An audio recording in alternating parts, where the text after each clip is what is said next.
punya mikrofon supaya jelas tetamu yang paling utama untuk berbicara pada hari ini. Alright, dan kalau ada soalan boleh tanya di ruang chat sebab saya yakin Tuan Ashraf dengan tim dia akan cuba lihat soalan anda dan mungkin dia akan highlight. Tuan Ashraf dia akan highlight masa sepanjang sesi hari ini. Alright. So kalau tiba-tiba tak dengar ke, tak nampak ke, just shout out dekat chat tu, bagi tahu. Mana tahu kadang-kadang benda-benda teknikal ni faham-faham je lah kan. Alright. So Tuan Azam, are you there Tuan Azam?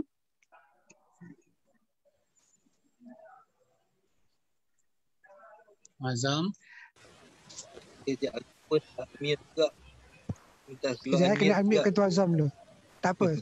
Sementara tunggu Tuan Azam nak unmute, tak apa, saya beritahu dulu untuk hari ini sebenarnya tuan-tuan dan puan-puan, apa yang BSN ingin bawa kepada anda ini adalah kita nak bantu anda macam mana kita nak basically apply dengan bantuan prihatin yang telah diumumkan oleh Yang Amat Perdana Menteri dan juga telah disalurkan antaranya kepada Bank Simpanan Nasional. Jadi topik yang kita akan sembangkan pada hari ini, tuan-tuan dan puan-puan yang ada pada hari ini, yang Iskan bawa adalah untuk penyediaan dokumentasi. Sebab bila kita nak apply loan ni, banyak persoalan yang timbul, documentation lah, lesen lah, SSM lah, record lah, macam-macam. Alright. So saya faham apa yang ada dalam fikiran anda dan saya yakin pihak Iskan juga faham apa yang ada di fikiran anda dan kita cuba yang terbaik lah ini ilmu yang akan dikongsikan oleh Tuan Azam ataupun informasi-informasi yang terbaru, yang terkini yang boleh dikongsikan oleh beliau sepanjang sesi kita pada hari ini. Alright. Tuan Azam dah okey ke? Tuan Syah, Tuan Azam okey ke? Dah okey dah. Kita nampak sini tak ada mute. Tak ada mute lah? Okay, alright. So hari ni sebenarnya macam mana saya beritahu tadi, kita punya coaching online ni ada beberapa peraturan. Yang pertama, semua usahawan yang ada ni tolong ambil giliran untuk bercakap sebab kita ada beratus dalam ni. Jadi kalau semua bercakap, habis orang pun tak dengar. Alright, so ambil giliran. Tuan Ashraf akan guide siapa yang boleh tanya ataupun kalau tak bertanya pun dia akan bacakan soalan anda dalam chatting anda tu. Jadi boleh tanya dalam ruang chatting yang ada dekat Zoom tu. Alright, jadi dalam satu masa hanya seorang saja bercakap, sama ada saya, Tuan Ashraf ataupun Encik Azam ataupun anda yang dibenarkan untuk bercakap oleh Tuan Ashraf. Alright, dan soalan jangan panjang-panjang. Kalau anda dibagi peluang untuk bercakap, tolong straight forward to the question. Kita tak nak dengar anda punya masalah. Kita nak anda tanya supaya anda lebih faham dan kita selesaikan masalah tu, boleh Minta tolong je sebaik semua yang hadir hari ini tanya straight forward saja. Tak, contohlah saya ni tak ada lesen, so macam mana boleh tak saya apply? Jangan cerita saya tak ada lesen sebab peniaga tu bla bla bla bla bla. Tak nak. Kita nak ambil masa yang singkat supaya semua orang boleh belajar dengan apa yang kita kongsi kepada hari ini. Dan of course behave, kekal tenang dalam grup, okay? Dan insya-Allah saya rasa Tuan Ashraf dengan Tuan Azam termasuk saya sendiri akan cuba bimbing anda perlahan-lahan pada hari ini untuk tahu tentang apa yang perlu kita buat dengan BSN. Okay, so kalau Tuan Azam dah ready, mungkin Tuan Azam untuk permulaan ni, Tuan Ashraf kita minta Tuan Azam perkenalkan diri dan mungkin sedikit sebanyak bagi introduction tentang package bantuan prihatin oleh BSN. Dipersilakan Tuan Azam.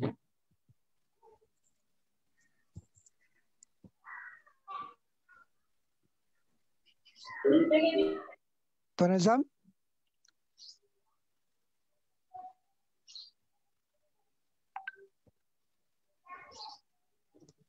Tuan Azam dengar ke? Dengar, saya dengar. Saya ada saya lagi technical. Okey. Tak apa, biasalah tu. Benda-benda baru ni kita biasa, don't worry. Saya tak dengar Tuan Azam cakap. Saya belum dengar lagi suara beliau. Saya tak dengar lagi suara beliau. Menunggu-nunggu. Tuan Azam, saya nampak status masih mute lagi mikrofon dengan audio tu. Mungkin boleh Tuan Azam untuk unmute kan? Okey, sementara tunggu Tuan Azam nak unmute-kan mikrofon tu, mungkin tuan-tuan yang tengah menonton ni mungkin boleh cuba tanya satu je soalan. Satu saja saya minta satu je soalan dalam ruang chatting tu. Nanti dah boleh dah? Tuan Ashraf. Okey. Hello. Dengar Tuan Azam. Alhamdulillah. Dengar Tuan, clear. Clear Tuan Hello, dah boleh? Hello. Hello. Okey. Tuan Azam dengar saya? Kejap masih ada ruang-ruang teknikal. Okey, makin ramai yang tanya soalan ni Tuan Ashraf. Itulah. Semua coming Saya with dah nampak. burning question. Saya dah nampak dalam ruangan chat ni ada banyak juga soalan. Okey, alright Chun. Alright, cool. Saya pas soalan-soalan tu, saya pas Tuan Ashraf lah kebijaksanaan Tuan Ashraf untuk memilih yang terbaik. Okey, alright. Tuan Itulah, Azam, apa are hal you there? sebelum Tuan Azam, saya nampak masih tengah ni unmute lagi. tengah mute lagi. Dia kena unmute. Itulah. Tengah mute Ada lagi. penyaman Ya. dulu kan Okay, is it okay? Okay, saya Is it clear. okay? I'm okay. Okay, alright. Okey, dengar Cik Azam. Okay, Cik Azam okay ya? Saya mulakan Okay. Alright. Okay, Alright, insyaAllah. so saya kenalkan baliklah tadi sebab ada isu teknikal, jadi saya kenalkan balik Tuan Nur Azam bin Tuan Rahmat selaku Ketua Seksyen Pusat Pembangunan dan Kewangan Mikro di Bank Simpanan Nasional. Beliau hari ini berada bersama dengan sesi bimbingan online, coaching online dengan InScan ni untuk kata orang sedikit sebanyak membantu, istilah ni membantu merungkaikan. Mungkin Tuan Nur Azam belum lagi boleh selesaikan semua isu anda, tapi at least beliau boleh mendengar dan mana-mana yang beliau boleh jawab, insyaAllah beliau akan bantu, dan kalau tak boleh pun saya yakin dia akan cuba carikan jawapan nanti. Alright, so mungkin Tuan Azam boleh kenalkan diri dan mungkin sedikit sebanyak tentang bantuan prihatin yang telah dinyatakan oleh Amat Berhormat Perdana Menteri dan juga disalurkan kepada BSN. Persilakan Tuan. Yes, Assalamualaikum warahmatullahi wabarakatuh. Terima kasih kepada pihak InScan kerana menyebut saya pada hari ini. Terima kasih juga kepada Cik Azhari sebabkan menjadi moderator pada hari ini, dan kepada peniaga-peniaga mikro yang berada di luar sana yang turut mengikuti sesi Biz Live oleh InScan pada hari ini. Ya. Sebenarnya sesi pada hari ini merupakan lanjutan daripada sesi yang kita telah adakan pada minggu lalu pada hari Khamis kalau tak silap. Yang mana pada masa tersebut kita pun telah menceritakan sedikit berkenaan dengan pakej prihatin micro credit prihatin yang mana berdasarkan pada pengumuman Perdana Menteri kita pada minggu lalu. Dan apparently pada semalam ada pengumuman yang baru yang mana benda tu orang kata agak panas juga, sebabkan kalau pada minggu lalu telah dinyatakan bahawa kadar pembiayaan tu adalah pada tahap 2%. Jadi pada semalam telah dimaklumkan pada kadar 0%, ya. Jadi secara khususnya pembiayaan ni adalah kepada usahawan mikro yang mana perniagaan mereka terjejas ekoran pada pandemik COVID-19 ni, ya. Dan tujuan pembiayaan adalah untuk modal kerja dan juga untuk pembelian aset. Jadi kita offer financing ni dalam dua, sama ada untuk konvensional pun ada, untuk Islamik pun ada juga, ya.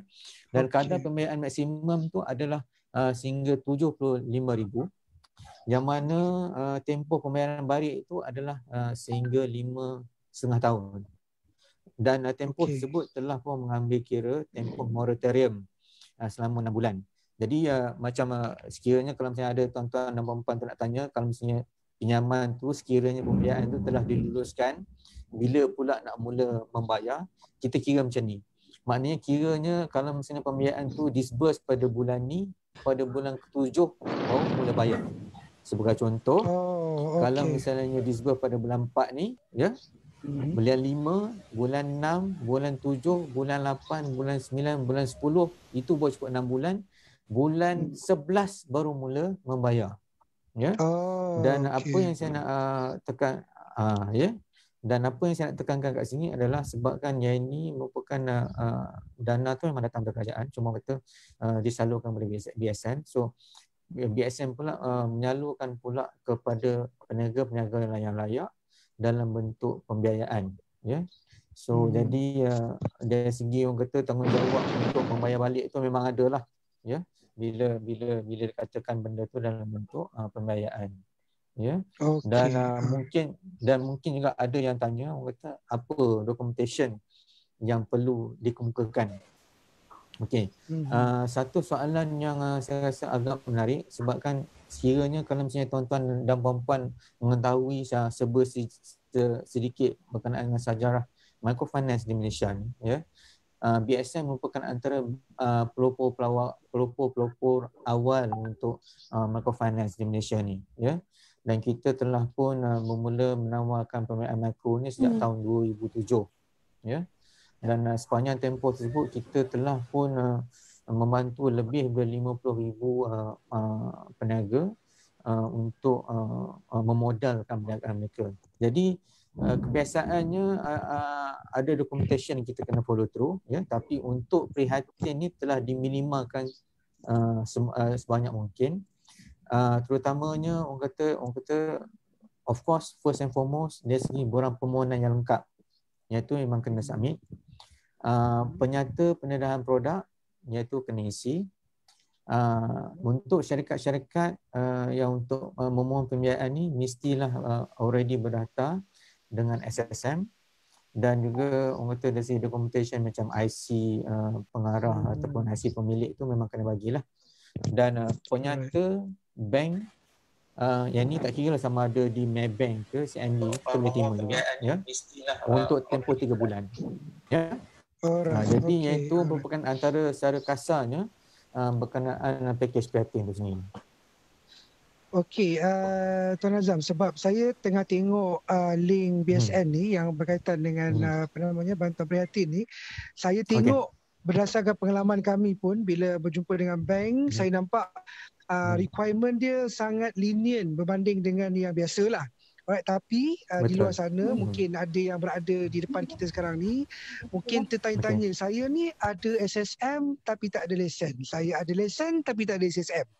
Jadi mungkin Tuan Azam boleh jelaskan bab tu dulu. Silakan. Okey. Sebabkan ada orang bertanya pasal lesen, ada yang bertanya pasal registration, ya. Tapi kita go back to the basic in the sense maknanya perniagaan tu mesti berdaftar. So kalau misalnya perniagaan tu berdaftar, tak kira sama dengan SSM ataupun lesen yang dikeluarkan oleh majlis-majlis tempatan, ya. Ini lebih apparent kata kalau macam dekat Sabah Sarawak ke mungkin masih lagi ada majlis tempatan jugalah, ataupun even di Semenanjung pun mungkin ada juga. Tapi walau bagaimana pun kita mesti ada bukti yang mengatakan bahawa syarikat tu memang berdaftar, ya. So dia punya requirement yang pertama adalah SSM. Kalau misalnya tak ada SSM, maknanya kita akan merujuk pada dokumen berikutnya lesen daripada majlis tempatan. Okey. Ada juga yang tanya sebelum ni, Tuan saya Azam, dia terpasang tanya tadi lembaga hasil dalam negeri je. Yes, Sabah Sarawak ni. Silakan Tuan Azam, silakan jawab. Untuk yang Sabah Sarawak ni macam mana tu? Kalau dekat Sabah saya keluar oleh kalau dekat Sabah Sarawak kita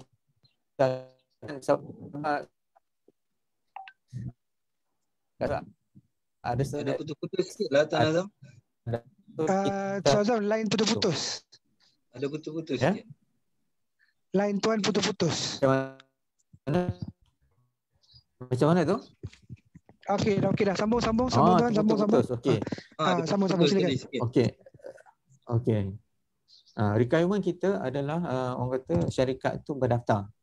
So bila kita cakap pendaftaran tu di Malaysia ni seharusnya dengan SSM lah, seharusnya.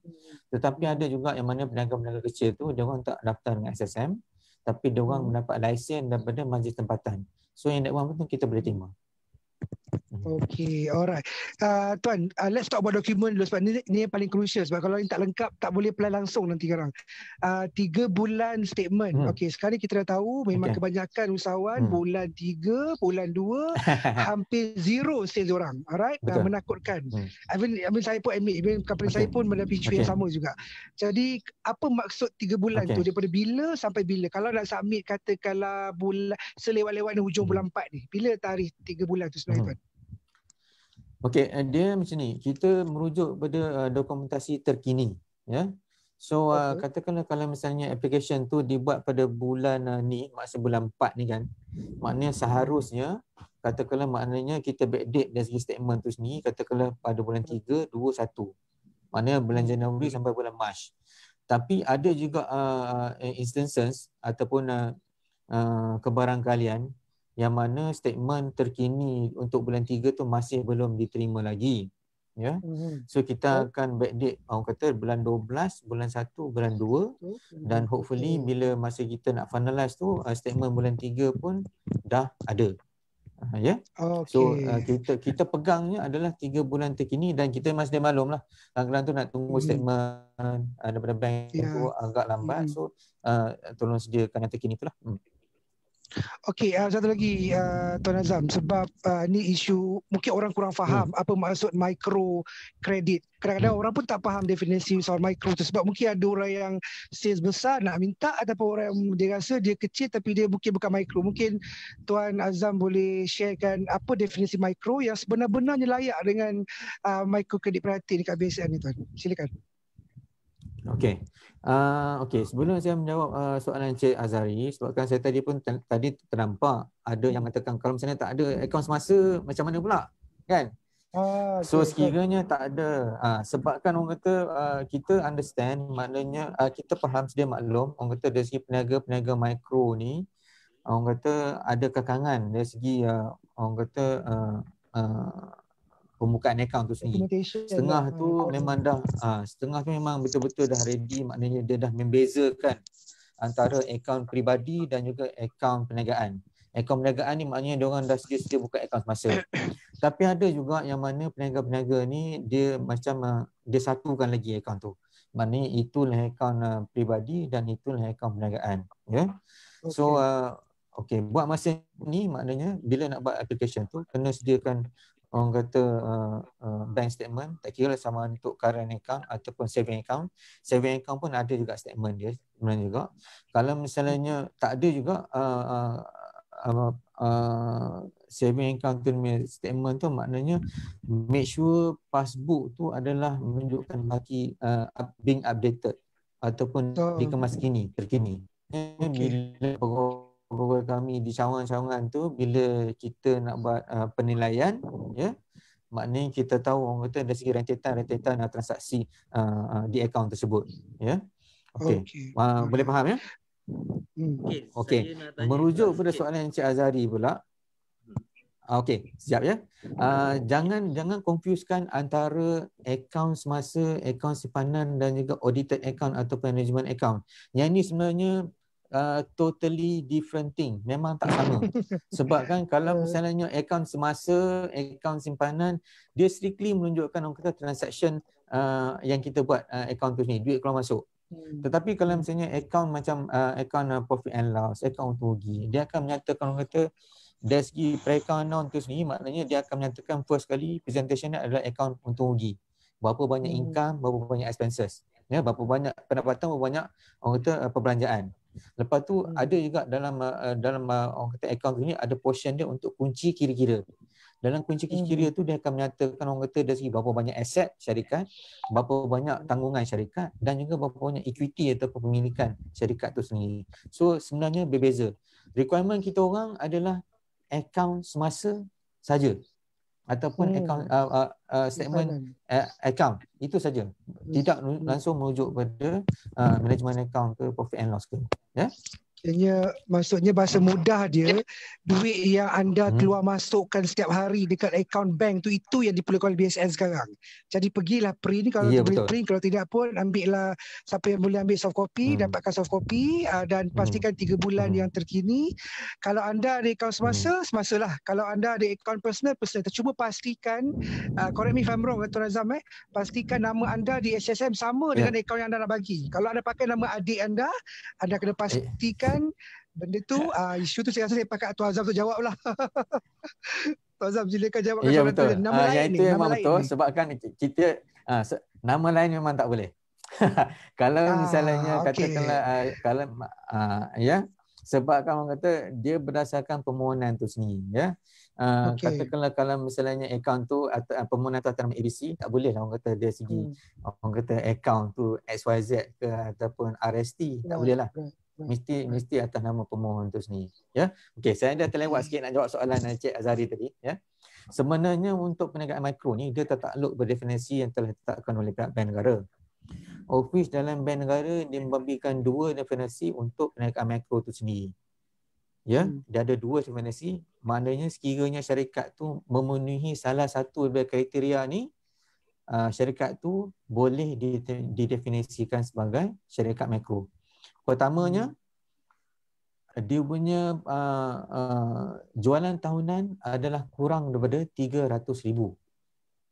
Ya. Okey.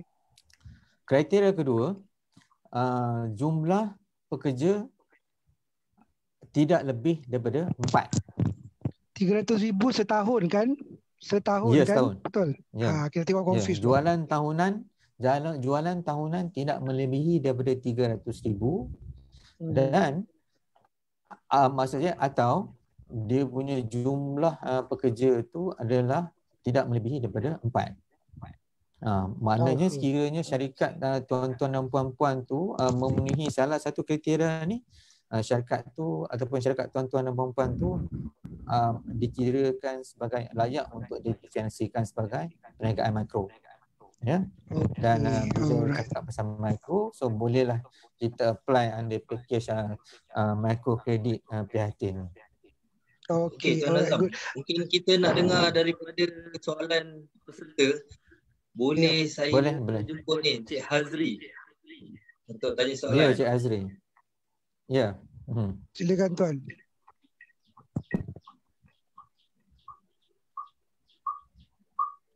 Boleh unmute dulu Cik Hazri. Assalamualaikum. Saya nak tanya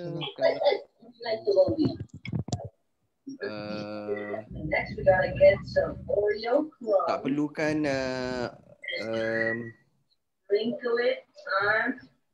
saya nak tanya kalau tadi dah berjawab dah tadi ni. Staff kurang daripada 4 orang tidak melebihi daripada 4 Cik Hazri. Ni tak digajikan, betul? Betul. Yang digajikan. Bila kata pekerja tu maknanya digajikan lah. Okey. Alright. Alright. Terima kasih Tuan. Tuan Syaraf ada lagi Tuan Syaraf? Ada. Satu lagi. Saya nak jemput Encik Azwan. Okey. Cik Azwan. Ya, silakan Cik Azwan.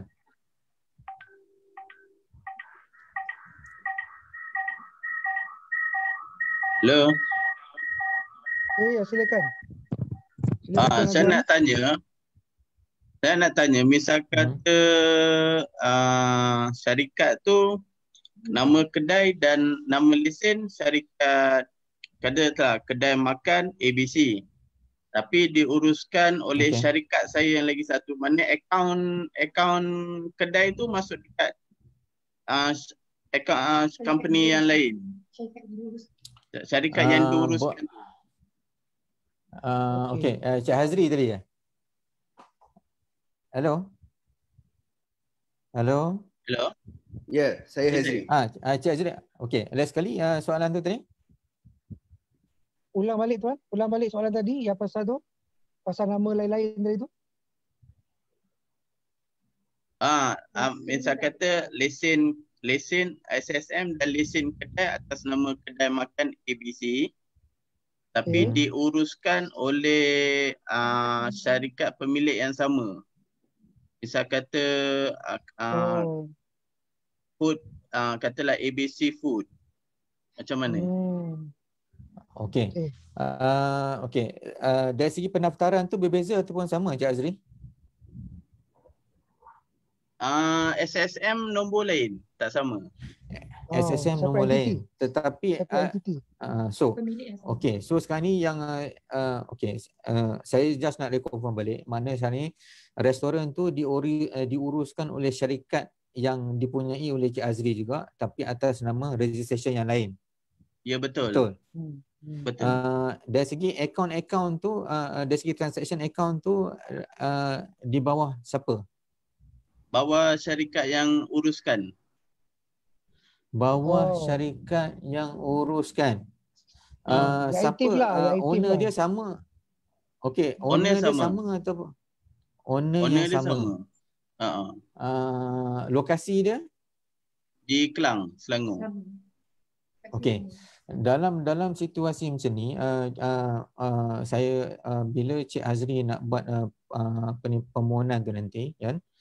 Cik Azri contact salah satu because nama-nama orang yang nak memproses permohonan Cik Azri ni ada kita nyatakan di dalam kita punya website, ya. Dan mana orang kata di seluruh Malaysia ni ada dalam lebih kurang 170 orang semuanya, ya. So Cik Azri boleh contact salah seorang yang ada di negeri Selangor tu.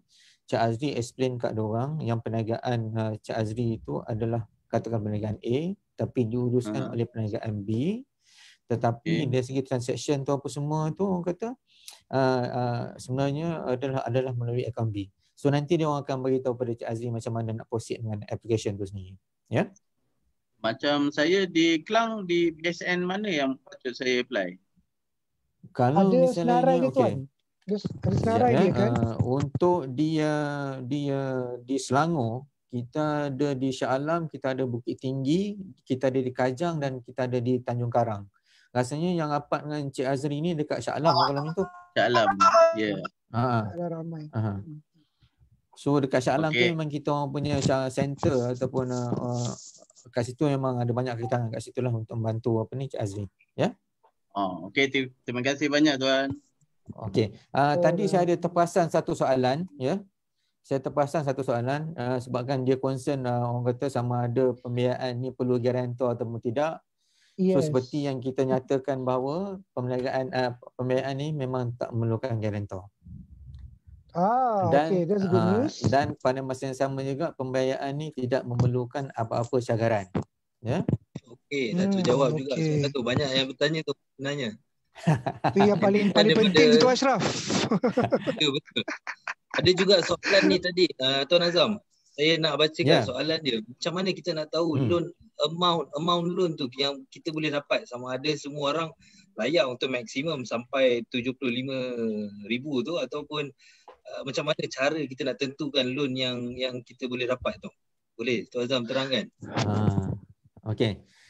Sama ada layak ataupun tidak untuk jumlah yang dipohon. Senang ceritalah kan.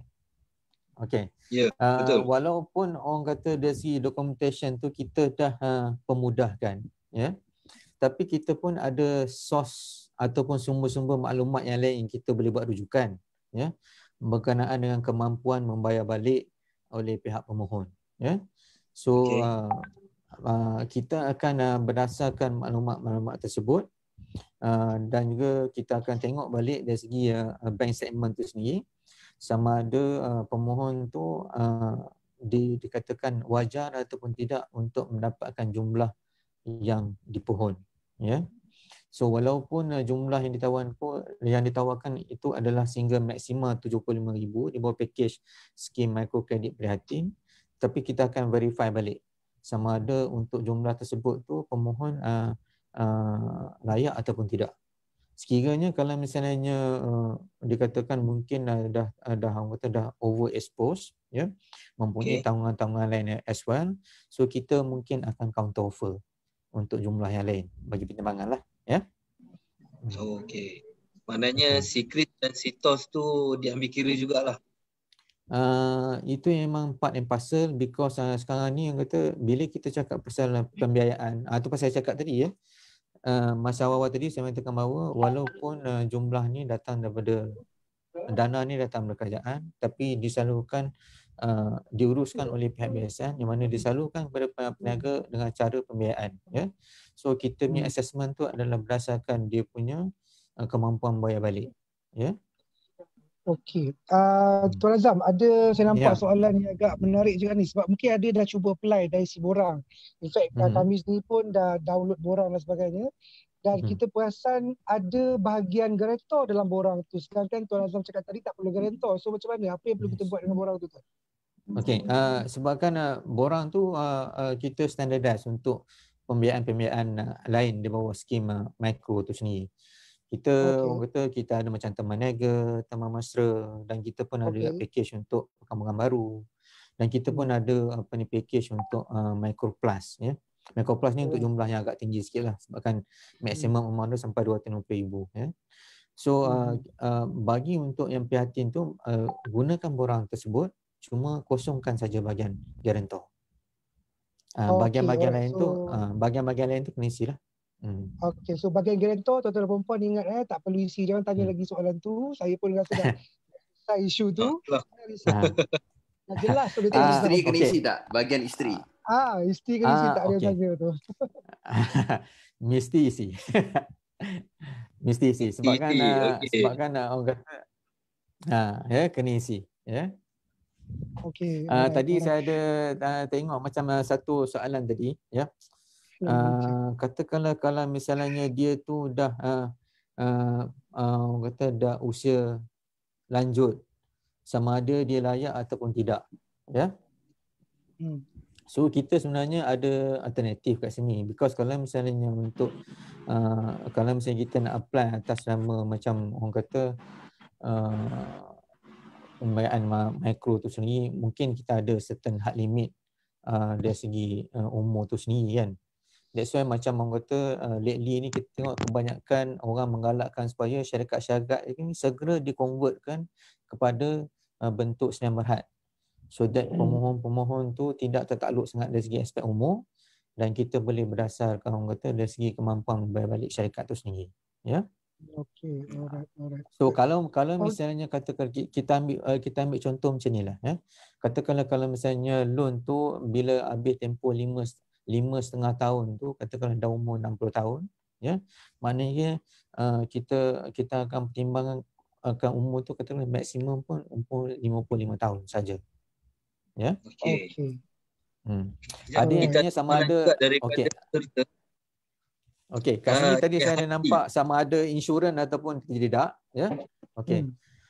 Sebenarnya untuk perniagaan, untuk pembiayaan ni memang ada insurans, ya.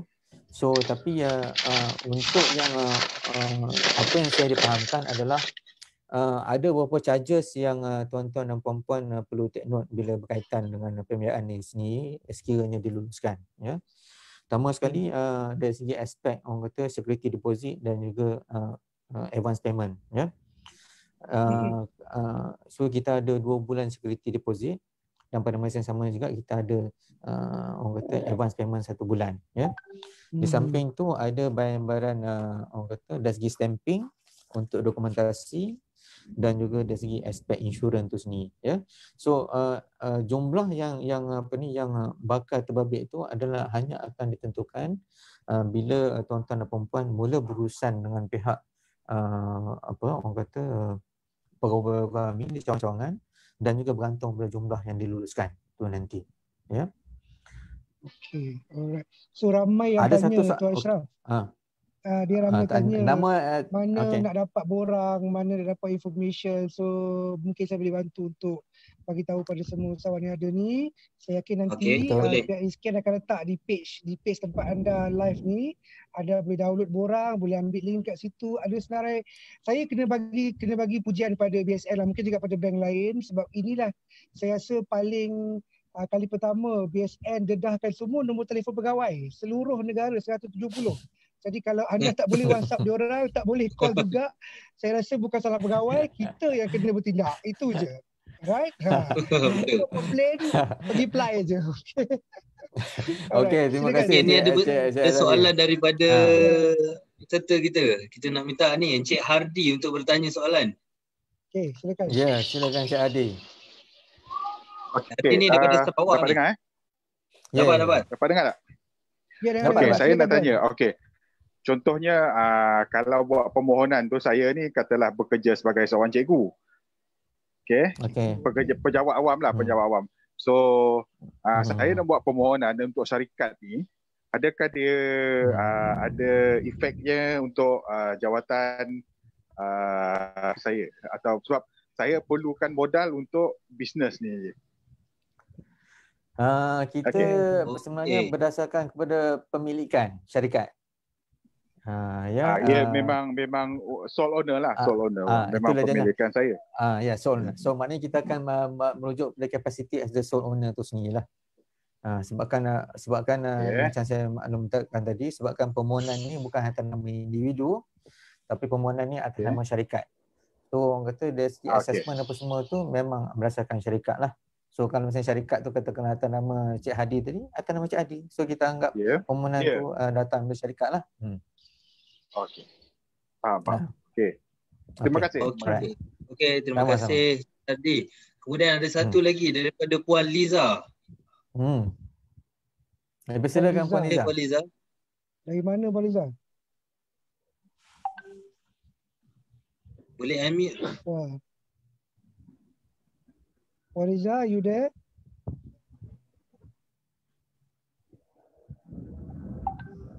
Boleh. Boleh Puan Liza? Puan Liza, okey. Sekejap. Kalau tidak, kita tanya soalan dulu lah kot. Okey, so Puan Liza tak ada. Okey. Tadi saya ada terperasan saya ada terperasan satu soalan, ya. Dia bertanyakan, orang kata untuk package prihatin ni sebenarnya sampai bila? Dia punya orang kata bukan tempo offer lah kalau kira. Tempo offer ni adalah sehingga 31 Disember tahun 2020. Ya. Alright. So mana-mana application yang kita terima dalam tempoh tersebut, mana layak untuk dipertimbangkan. Ya. Kemudian ada juga tanya ke ni, apa tentang yang status pekerja tadi tu, perlu ke company ni mencarum KWSP dulu untuk mohon dengan ni, ataupun melayakkan dia mohon? Sebagai majikan yang bertanggungjawab, ya, memang seharusnya, ya. Sebagai majikan kalau kata tak mencarum tu boleh mohon, Cik Nazam. Boleh juga. Okey. Tapi saya pada kesempatan ni saya nak menggalakkanlah supaya kita sama-sama menjalankan tanggungjawab sebagai majikan yang bertanggungjawab, ya, demi kepentingan masa depan pekerja-pekerja kita, ya. Sebabkan bila kita cakap pasal KWSP, kita pun kena take into consideration dari segi aspek SOSO tu sendiri, kan. So kita kalau so maknanya kita berlaku adil lah, sebabkan walaupun dari segi keadilan tu maknanya dia buat kerja dan kita pun dah bayar gaji, pada masa yang sama juga sebagai majikan bertanggungjawab kita kena take care untuk dia punya future jugalah. Dan pada masa yang sama juga saya juga nak menasihatkan pada peniaga-peniaga semua, pengusaha-pengusaha, supaya sekiranya ada pekerja, make sure seboleh-bolehnya gaji pekerja tu dimasukkan ke dalam akaun. Tujuannya adalah kenapa? Ya. Sebabkan macam bank-bank, bahkan macam pekerja-pekerja pun ada keperluan dia orang untuk katakanlah nak beli kereta ke, beli rumah ke, kan. Sekiranya ada bukti tu dalam bentuk dia ada akaun, maknanya adalah possibility dia untuk layak untuk mendapatkan pembiayaan beli rumah ataupun beli kereta, ya. Jadi kita sama-sama mainkan peranan lah, ya. Alright. Soalan seterusnya. Ada dua soalan yang agak saya nampak tadi dia orang tulis. YAB Perdana Menteri bagi tahu kemungkinan besar, saya tak ada istilah yang sebenar, tak ada keturunan pernyataan yang sebenar. Kemungkinan yang ada isu isu sitos sikris dilonggarkan. Is it true? Apa komen tuan tentang benda tu? Yang ada sitos sikris untuk yang ini je, untuk COVID-19 ni. Silakan. Okey, saya tak berani nak bagi respon yang sebab mungkin pasal that issue, sebabkan semuanya bergantung pada orang kata exposure pemohon tu sendiri, ya. Sebabkan kadang-kadang tu berdasarkan pengalaman saya, pemohon tu dia kadang-kadang tu ada perkara-perkara yang whereby yang menyebabkan permohonan itu akan terencat, ayat terencat, ya.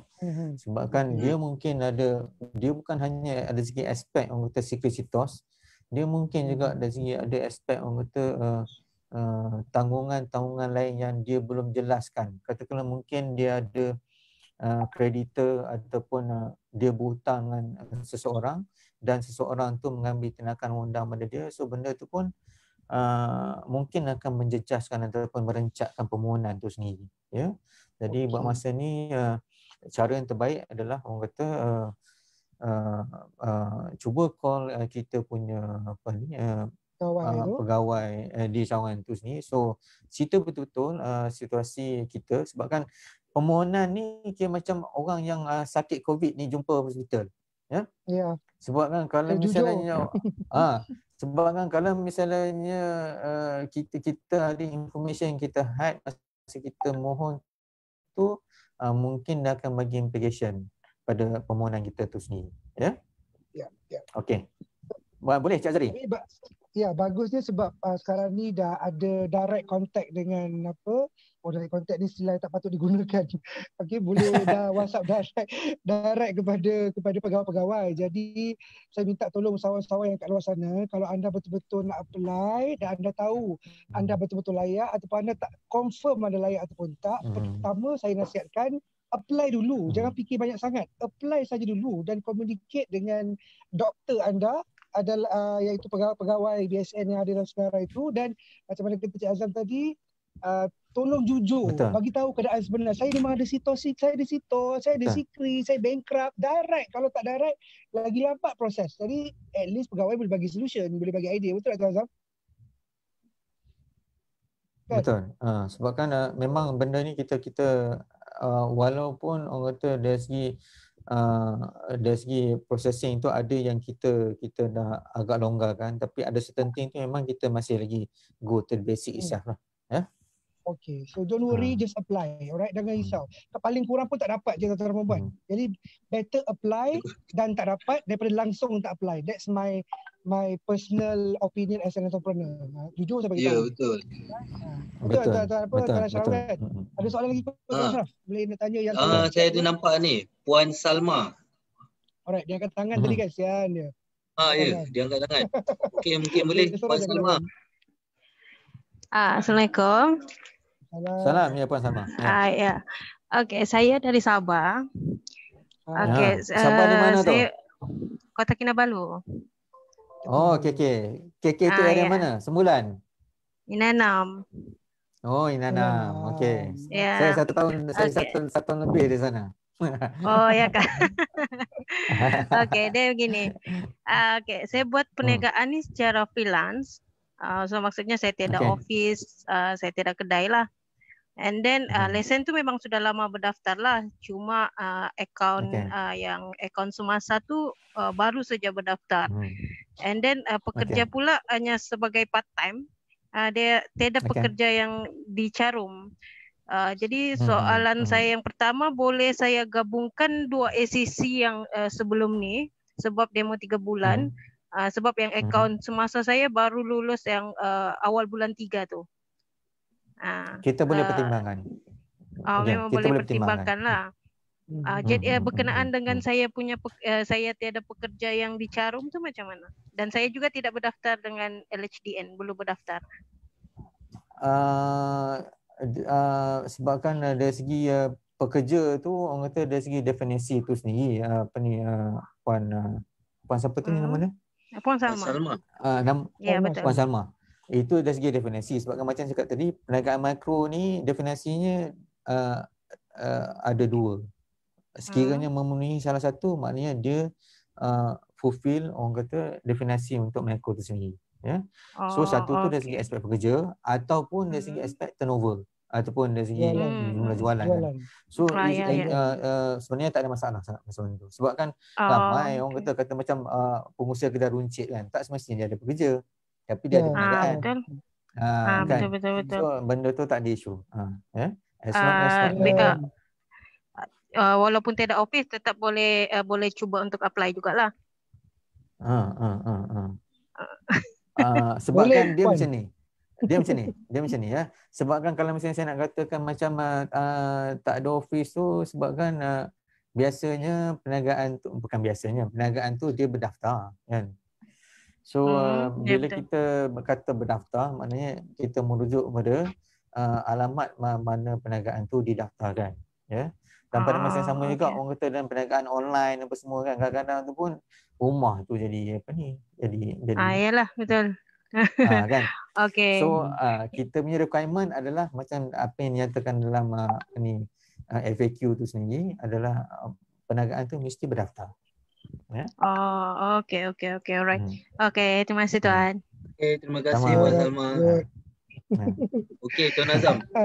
Yang ni pun banyak juga soalan orang tanya. Macam mana kita nak submit ni? Orang ni. Okey. Manual ke, print ke, nak hantar WhatsApp ke, hantar email ke? Okey. Kita sekarang ni dalam zaman IT lah kan. Okey, dia macam ni. Apa yang saya boleh nyatakan adalah dari segi documentation tu memang kena submit, cuma orang kata dari segi MCO sekarang ni mungkin ada masalah sikit lah kan. So that's why antara tujuan kenapa kita bagi nombor telefon pegawai kami yang mana kita maklumkan di website kami adalah untuk tuan-tuan dan puan-puan berhubung dengan mereka dan mula berurusan dengan mereka berdasarkan apa documentation yang diorang pinta kan. Dan berdasarkan maklumat yang saya dapat, seboleh-bolehnya application tu kita nak terima adalah melalui orang kata submission through online email. Senang kan, maknanya kita maknanya kita boleh tahu source tu daripada tuan-tuan dan puan-puan dan bukan daripada orang lain. Dan pada masa yang sama juga bila kita nak verify balik pun kita boleh verify balik dengan tuan-tuan dan puan-puan. Dalam kes ni untuk tuan-tuan dan puan-puan, BSN tak ada engage dengan mana-mana parti untuk jadi ejen kami So that's why semua nama-nama tu kita bagi untuk tuan-tuan dan puan-puan berhubung dan juga berurusan dengan mereka. Ya. Okey, baik. So maknanya kalau kata ada orang approach lah tuan-tuan dan puan-puan yang ada dalam ni nanti kata boleh apply melalui saya apa semua tu, maknanya itu semua kemungkinan memang kita tak nak lah cakap macam tu kan.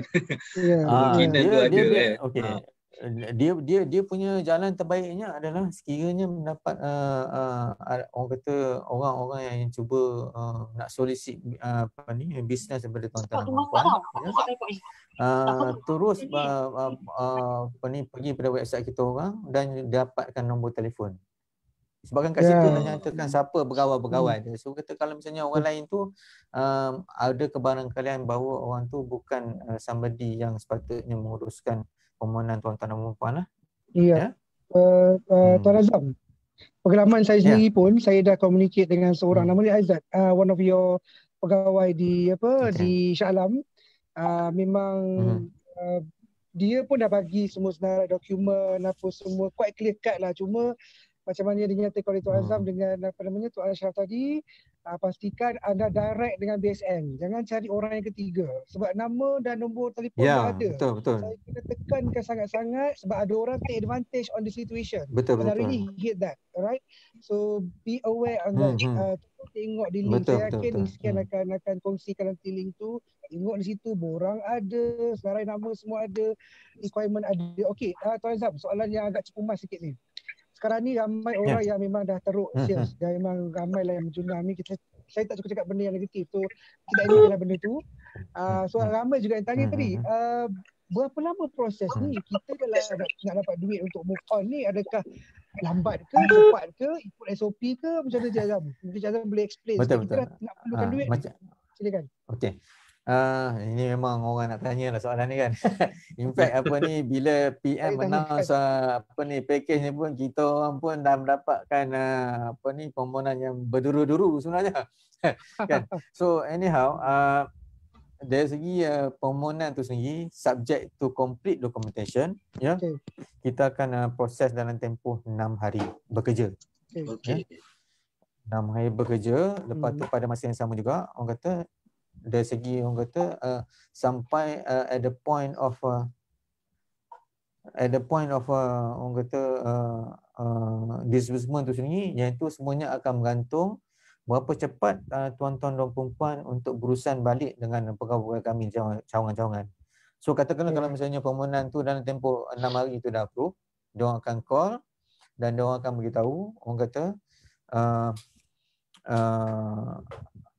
letter offer dah ready, tuan-tuan dan puan-puan dikehendaki untuk datang ke cawangan bagi tujuan untuk menandatangani surat perjanjian. So lagi cepat kalau misalnya tuan-tuan dan puan-puan boleh respon pada permohonan tersebut, lagi cepatlah maknanya orang kata permohonan tu ataupun disusuman tu akan dilakukan, ya. So ada beberapa proses yang apa ni perlu di follow through, ya. Dari segi aspek orang kata kelulusan pembukaan akaun apa semua. So dia akan tuan-tuan dan puan untuk respon secepat mungkin lah, ya. Okay. Poinnya maksudnya usahawan-usahawan yang nak apply ni, pertamanya hashtag kekal tenang. Alright. Nak minta duit daripada institusi kewangan ni, kena relax, kena tenang, kena be honest, kena direct. Tuan Azam, saya nak tanya, katakanlah kita ada director dalam Sdn Bhd ataupun yang perkongsian dalam company yang perkongsian, even owner sendiri dalam enterprise, contoh semua okey, record sales semua okey, not bad, ada gaji seorang ataupun dua orang bekerja, tiba-tiba owner ataupun partner ada si TAS atau si Chris. What's your opinion on this? Sebab dari segi syarikat okey, tak ada masalah. Tapi masuk personal, hamba Allah ni dah ada loan. Loan personal tak bayar lah, hutang singa tak bayar lah. So what should we do? Kita nak duit ni Tuan Azam. Tolong explain sikit pada semua usahawan. Okey, yang itu sebenarnya soalan yang inilah soalan jumpa emas sebenarnya. Okay, anyhow untuk application ni yang kata kita try to be sensible as possible lah. Kita tahu dalam keadaan sekarang ni kan. So kita akan tengok balik application tu sendiri. Katakanlah kalau misalnya mungkin ada setengah-setengah tu orang kata sekiranya kita perlu orang kata buat semakan semula dengan pemohon, kita akan buat semakan semula dengan pemohon, so that maknanya minta address the issue ke apa, so that maknanya dia tak akan berencatkan permohonan tu sendiri lah. Ya. Alright. Tuan Ashraf, ada soalan Tuan Ashraf? Soalan daripada ni tetamu kita. Ni Encik ni, saya nak sebut pun susah. Tarun. Encik Tarun kot. Tak apa saya buka. Okey, silakan Encik Tarun. Hello. Silakan Tuan. Hello. Tak ada ke? Okey, kalau tak ada saya nak pick up satu soalan tadi, ya. Okey, silakan. Sebabkan dia kata perniagaan dia kurang bertahun, ya.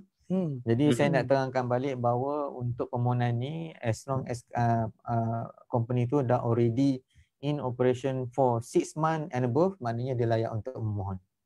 Ya. Okey. Clear cut, very clear cut. So kalau misalnya kurang daripada setahun tetapi lebih daripada 6 bulan, memang boleh apply.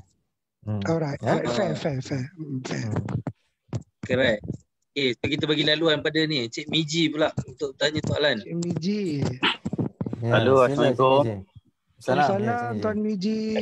Dengar ya? Dengar, silakan. Okey. Assalamualaikum tuan-tuan semua. Ni saya nak tanya. Okey, macam saya ada bisnes cat kereta. Lepas tu saya dah berniaga hampir 4 tahun dan ada akaun semasa semua. Okey. Tapi saya punya SSM mati bulan 12 dan saya lupa nak hidupkan. Saya naikkan itu masa bulan 3 terus ada perintah berkurung. Okey, itu masalah saya satu. Yang first. Lepas tu yang keduanya macam saya sebelum ni memang ada premis perniagaan. Saya ada menyewa kat satu tempat tanah orang, satu bengkel. Lepas tu sekarang saya ni dah kena halau daripada premis tersebut lah. Sebab saya tak boleh nak bayar sebab sell drop kan. Okey. Faham. Okey, lepas tu saya nak tanya, boleh ke saya memohon sebab saya dah tak ada premis kan, tapi maknanya saya nak mohon modal kerja tu untuk saya buat premis baru di tanah sendiri. Okey. Dia macam ni Cik Mizi ya. Cik Mizi ya, betul tak? Ya saya betul. Hello. Ya, betul. Okey, bila kita So bila kita nak buat permohonan ni, so kita kena nyatakan tujuan pembiayaan tu sendiri, permohonan tu sendiri, ya. Okey. So macam Cik Mizi ni earlier on dah already in business, tapi apparently ataupun ada kekurangan orang kata dari isu perniagaan alokasi perniagaan tu sendiri, ya. Okey. So maknanya orang kata dari segi job-job yang sekarang yang terdahulu tu semua dah selesai dah kan? Ada. Cuma ada tergantung Maknanya satu job kerja-kerja lah lagi. mengecat semua yang terdahulu tu semua dah selesai kan? Ada tergantung lagi. Masih ada tergantung. So bila berurusan so that's why macam saya cakap tadi, bila berurusan dengan pegawai kita orang tu nanti ceritakan betul-betul kekangan yang Cik Mizi ada sekarang ni. Sebab kan orang kata dari segi rekod Cik Mizi ada kan. Semua orang kata dari segi tapak perniagaan di isu sekarang kan. So dan pada masa yang sama juga Cik Mizi bukannya baru dalam perniaga, dah lama. Orang kata 4 tahun already in business kan. So orang kata bila berurusan dengan pegawai kita, kami nanti ya, Cik Mizi cerita betul-betul apa tujuan permohonan ataupun pembiayaan tu sendiri. So diorang boleh guide Cik Mizi. Ya. Ada satu lagi soalan. Macam satu lagi, ini saya punya ibu saya ada berniaga kantin sekolah. Lepas kantin sekolah, lepas tu macam ni dia terpaksa cuti. So mungkin duit simpanan banyak habis untuk buat makanan rumah, keperluan rumah lah. Lepas tu saya tanya, dia boleh mohon juga ke untuk bantuan ni kreatin ni? Mohon tu sekolah boleh. Dengar ke ni? Dengar Dengar. Okey. Mohon tu kita boleh pertimbangkan. Cuma kita akan ada orang kata minta maklumat tambahan lah. Sebabkan biasanya katakan macam niaga kantin ni biasanya dia ada kontrak dengan sekolah. So mesti ada satu tempoh kontrak tersebut. Dan pada masa yang sama juga orang kata sebagai alternatif kan, sebabkan sekarang ni sekolah tak beroperasi, apa orang kata dari segi aktiviti dia sekarang ni kan. So dan macam saya cakap tadi lah, sebabkan pembiayaan ni orang kata memang dia ada bersebab. Ya, satu untuk tujuan working capital ataupun modal kerja, dua untuk tujuan pembelian aset.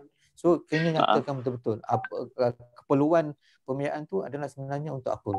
So that senang untuk kita punya pegawai tu bagi bantuan pada pemohon ataupun pada Mizi nanti. Ya. Okey, baik. Terima kasih tuan. Okey. Sama. Alright. Terima kasih Mizi. Harap dapat menjawab soalan. Kemudian kita teruskan kepada yang ni, Cik Tarun tadi. Tadi ada kesalahan teknikal kot. She's back. Dia ada balik. Hello. Ya. Hello. Encik, saya nak tanya, saya ada beberapa soalan je. Okey. Silakan. Dia ada certain amount daripada kerajaan untuk loan ni kan. So dia macam first come first serve basis ke? Kalau macam bulan 9, 10 dah habis itu amount, dia stop itu loan ke? Hello. Soalan dia tadi saya dia dengar. Sim saja sampai ada sangkut sikit. Ada sangkut sikit. Tapi saya dengar soalan tadi. Dengar? Boleh? Hello. Ya, Cik Tarun. Dengar je. Silakan. Boleh ulang sekali, terputus lah. Silakan tuan, ulang boleh. Boleh je. Kurang clear. Okey, silakan. Tanya soalan, terus tanya soalan tuan. Loan dia government certain amount kan. So dia sekarang dia ada amount tu, dia first come first serve basis ke sampai habis period ni sampai 31 Disember memang ada loan ni? Okay, first of all dari segi jumlah peruntukan tu sendiri kan. So dia ada dua condition kat situ. Satu, peruntukan dia yang first kali kita bagi adalah sebanyak 700,000 government announce 700 million Lepas tu follow through macam recently kita punya PM announce lagi an additional of 500 million. So making the total of 1.2 billion semuanya. So dia akan based on availability. So of course availability itu dia akan bergantung pada first come first basis.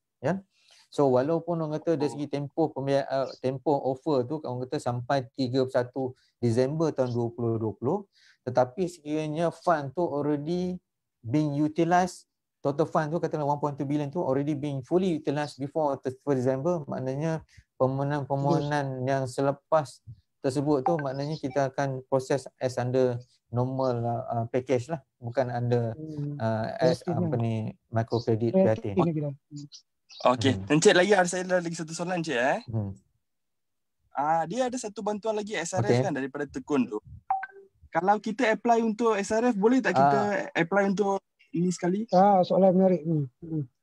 Menarik juga. Oh, okey. Dia okey. Hello. Okey. Dia sebenarnya bergantung kepada polisi. Kalau misalnya Tekun, saya tak boleh nak jawab untuk Tekun. Saya hanya boleh jawab untuk BSN saja, ya. So kalau misalnya sekiranya dah already dapat pada BSN, so maknanya sekiranya nak mencuba dengan Tekun, saya rasa boleh mencuba, tapi Tekun kita kena faham jugalah apa dia punya requirement, sama ada boleh tak boleh. Jadi itulah saya nak jawab soalan pun susah agaklah, ya. Ya. Tapi saya difahamkan Tuan Zam semalam masa YAB Perdana Menteri announce, dia jelas sebut salah satu. Dia sebut salah satu. Sama ada satu tu daripada SRF dengan Micro ni ke, ataupun produk lain dengan produk lain ke, memang tak dinyatakan dalam pernyataan sebabkan YABPM semalam. Okey.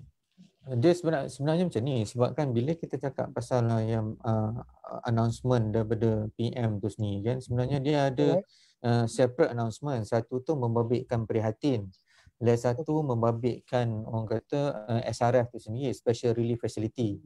Yang mana Special Relief Facility pun ada 3 pecahan produk tu sendiri, termasuklah automation, dan requirement untuk documentation ni memang tak sama. Kalau misalnya untuk SRF, ada dia punya special requirement, yang mana dia punya requirement tu adalah bukan seperti yang dinyatakan untuk prihatin. Okey. So dua separate produk lah. Apa kita faham sekarang. Okay, Tuan Ashraf, ada lagi soalan ke daripada orang ramai ke, ataupun nak bagi dia orang tanya soalan ke? Ada lagi. Ada seorang lagi, Encik Siddiq. Okey. Yes, Encik Siddiq, silakan Tuan. Assalamualaikum. Assalamualaikum warahmatullahi. Tuan Azam, nak bertanya satu perkara. Okey, dari segi saya mempunyai syarikat. Okey, dan kerja-kerja memang dibuat atas syarikat. Namun payment dia masuk ke akaun peribadi. Jadi macam mana macam tu Adakah ini boleh membolehkan kita untuk memohon? Saya Anwar Siddiq, Yarudin daripada IPM. Okey. Cik Anwar, terima kasih Rasa macam saya kenal Cik Anwar ni.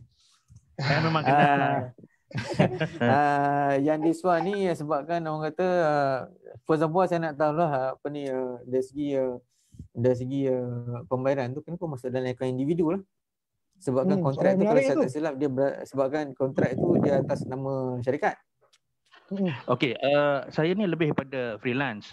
Dah lama dah tutup office yang dulu waktu praktis dulu kan. Jadi ini contoh tahun 2012 hingga 2016 saya buat kerja dengan Amanah Saham Nasional Berhad. Jadi saya direct lah, itu satu hal. Dan sekarang ni macam dari bulan 6 tahun lepas hingga bulan 12 saya dapat satu kontrak dengan satu company. Walaupun saya dah atas nama syarikat, tapi payment yang dia orang bayar di atas konsultansi perundingan, dia bayar atas individu. Jadi sekarang ni itulah semuanya bukti pembayaran, maksudnya dari segi akaun kalau 3 bulan 6 bulan yang terdapat dia punya tu hanyalah di atas akaun peribadi, bukan akaun syarikat. Okay, alright.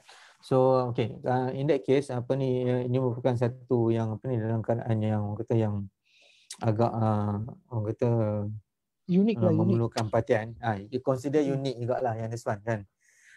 Tapi kita macam untuk mikro ni macam apa yang Amat Berhormat Perdana Menteri maklumkanlah kan. Sebabkan kalau kita berdasarkan dari segi economic census pada tahun 2015 kan, ada lebih kurang 9,700,000 syarikat di Malaysia ni yang berasaskan SME, termasuklah mikro. Dan kalau orang kata dari segi menyediakan peluang pekerjaan tu, orang kata hampir 40% kan. So dalam kes macam kes yang dinyatakan tadi tu, maknanya bila kita mula berurusan dengan pegawai kami tu, maknanya cerita dalam pada diorang apa human situation.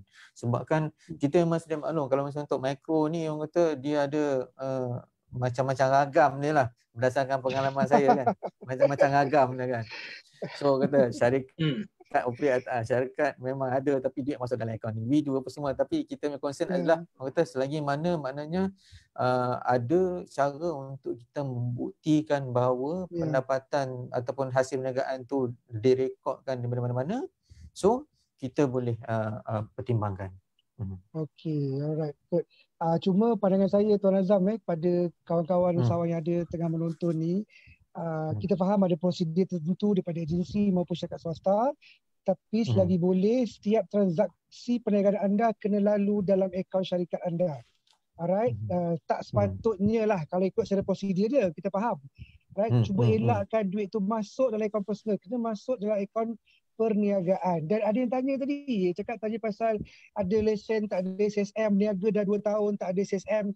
Saya quote balik apa yang SSM cakap, perniagaan anda bermula daripada SSM. Sepatutnya anda daftar sebelum anda mulakan perniagaan. Itu memang wajib, tak ada apa lagi yang boleh dipersoalkan. Alright, tak kisahlah apa senyap berhad ke enterprise dan sebagainya. So I hope that at least COVID-19 ni kan memberi satu kata orang satu pukulan yang barulah kepada siapa yang belum ikut cara yang betul lah, right? Betul. Iaitu memang seharusnya lah. Ya. Okey. Terima kasih banyak. Okey. Tuan Azam, ada 2 soalan ni.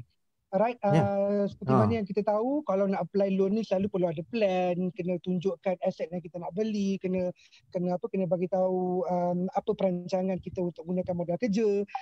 Untuk prihatin ni, sebab typically kalau bank lain atau application lain, kalau bukan COVID-19, kalau bukan krisis, benda tu kena ada.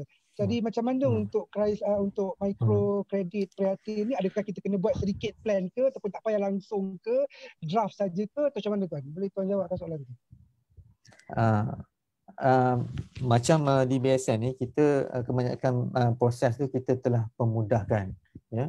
In a sense katakanlah kalau misalnya mungkin ada setengah-setengah bank tu perlukan orang kata business plan ke apa semua kan. So macam saya kata tadi, bila you mula berurusan dengan pegawai kami tu, just bagi tahu apa you nak buat dengan you punya keperluan tu sendiri. Kata untuk working capital tu you nak buat apa, katakan kalau misalnya nak beli aset tu, you nak beli apa tujuan dia. So that maknanya kita boleh orang kata rangkakan sebaik mungkin dari segi processing tu sendiri, so that orang kata kita lebih faham perniagaan tuan-tuan dan perempuan, dan orang kata kebarangkalian untuk mendapatkan kelulusan tu akan lebih baik lah. Okay, alright. So maksudnya komunikasi dengan pegawai tu sangat penting lah. Anggaplah pegawai tu macam doktor kalian semua. Yes. Anggaplah macam petugas COVID-19 juga, sama macam kita. Sila apa ni orang kata telus dengan kami. Ya, senang nak berurusan. Pengalaman saya pun dengan kebanyakan bank, bila kita telus ni selalunya dia senang sikit, dan pegawai dia akan tolong anda untuk pastikan anda selagi boleh dapat. Dia orang bukan tak nak bagi anda loan, cuma kadang-kadang kita ni usahawan emosi dia lebih daripada yang lain. Dan saya faham kenapa kita beremosi, terutama dalam keadaan krisis. Alright, jadi kekal tenang, bincang elok-elok, be honest apa kita nak buat, ada situasi, partner buat hal, be honest. Alright. Okay, ni ada soalan daripada FB. Betul. Soalan daripada FB. Betul, silakan. Tuan-tuan, kita live juga di FB kita. Okay, so daripada FB ada soalannya. Dalam borang perlu isi kad kredit. Adakah kad kredit atas kapasiti individu ataupun syarikat? Kena isi yang tu, Tuan Azam. Macam saya nyatakan tadi, iaitu merupakan orang kata borang standard kita orang kan. So macam bahagian guarantor tak perlu, bahagian kad kredit tu sebenarnya untuk kita punya orang kata cross marketing lah sebenarnya, ya. So so maknanya orang kata dari segi orang kata isi bahagian-bahagian yang diperlukan. So katakanlah kalau misalnya ada bahagian yang terkurang, sekiranya perlu diisi, jadi pihak pegawai kami akan memaklumkan sekiranya perlu diisi ataupun tidak, ya. Okey. Saya ada soalan. Silakan, siapa tu? Boleh tanya Hazri. Saya nak tanya satu je, apa signifikan dalam borang tu yang saya nak kena letak isteri ya, kalau boleh tak nak involve lah kan orang lain. Isteri saya tu. Kalau sendiri je boleh ke? Okey, dia macam ni. Sebabkan orang kata bila kita orang kata bila kita nak buat permohonan tu, orang kata memang kita perlukan maklumat yang mana sekiranya in case of emergency, maknanya kita ada somebody else yang kita boleh contact untuk get in touch with you back. Itu tujuan dia. Ya? Bukan maknanya dia share the responsibility, the risk. No. Tak. Faham. Itu kena. Okay. Sebab orang kata sebabkan itu kadang-kadang kita perlukan maklumat orang kata saudara terdekat. So that katakanlah maklumlah kadang-kadang kan orang tukar nombor handphone tu kadang-kadang setahun tiap kali tu. Sekarang ni mudah sangat untuk orang tukar handphone kan. Number kan. So sekiranya ada alternatif, maknanya kita ada cara lain untuk contact with you back. Ingat dia pun share sekali dia punya ni. Bila kita padahal kita yang mohon bisnes kita, isteri pula tersangkut sekali. Itu yang kita tak mahu. Tapi soalan Cik Hazri itu sebenarnya ada relevan dia, sebabkan mungkin ada orang berfikir bahawa sekiranya letak nama siapa-siapa kat situ, maknanya dia pun akan bertanggungjawab atas pembiayaan tu sendiri kan. Sebenarnya tidak. Saya nak tahu tu. Sebenarnya tidak. Dia tuan tukar handphone boleh, tukar isteri sendiri mau jawab tuan. Ya itu saya tak boleh. Kita gurau-gurau sikit lah petang-petang ni kan, tengah-tengah stres ni kan. Okay tuan, good question. Terima kasih. Okay, terima kasih tuan. Okay, alright. So ramai juga nak tanya ni. Silakan Tuan Ashraf. Apa lagi soalan Tuan Ashraf? Kat mana nak dapat borang? Itulah kita kena ulang balik. So semuanya boleh dapat di website kan. Betul Tuan Azam Okey, sebenarnya borang-borang dan juga nombor telefon pegawai kami available dekat kita punya website. Apa yang perlu adalah pergi kepada website BSN www.bsn.com.my, pergi kepada business financing, pilih microkredit prihatin. So kat situ ada bahagian yang tuan-tuan dan puan-puan boleh dapatkan nombor telefon dan juga borang permohonan. Semua dah ada kat situ. FAQ pun ada. Maklumat FAQ pun ada kat frequently asked question, soalan-soalan lazim yang biasa ditanya, dan juga orang kata maklumat asas pasal pembiayaan tu sendiri pun ada di situ. Ya. Tuan Azam. Assalamualaikum. Zero interest dengan 2% interest ni, mungkin nak komen dulu ke ataupun bagi ruang pada orang tanya dulu? Bagi ruang pada orang tanya dulu lah. Bagi ruang. Silakan buat. Assalamualaikum. Saya Izian. Okey. Saya nak tanya berkenaan dengan Micro Plus tadi tu, dia termasuk dalam package yang PM announce ke? Different. Sebabkan not this one not this one because untuk makluman semua kan, sebabkan BSN ada dua skim utama, satu microkredit dan juga Micro Plus ya. Micro Plus ni adalah untuk mereka yang nak ada jumlah modal yang lebih besar daripada limit katakanlah macam 75,000 tadi untuk prihatin ya.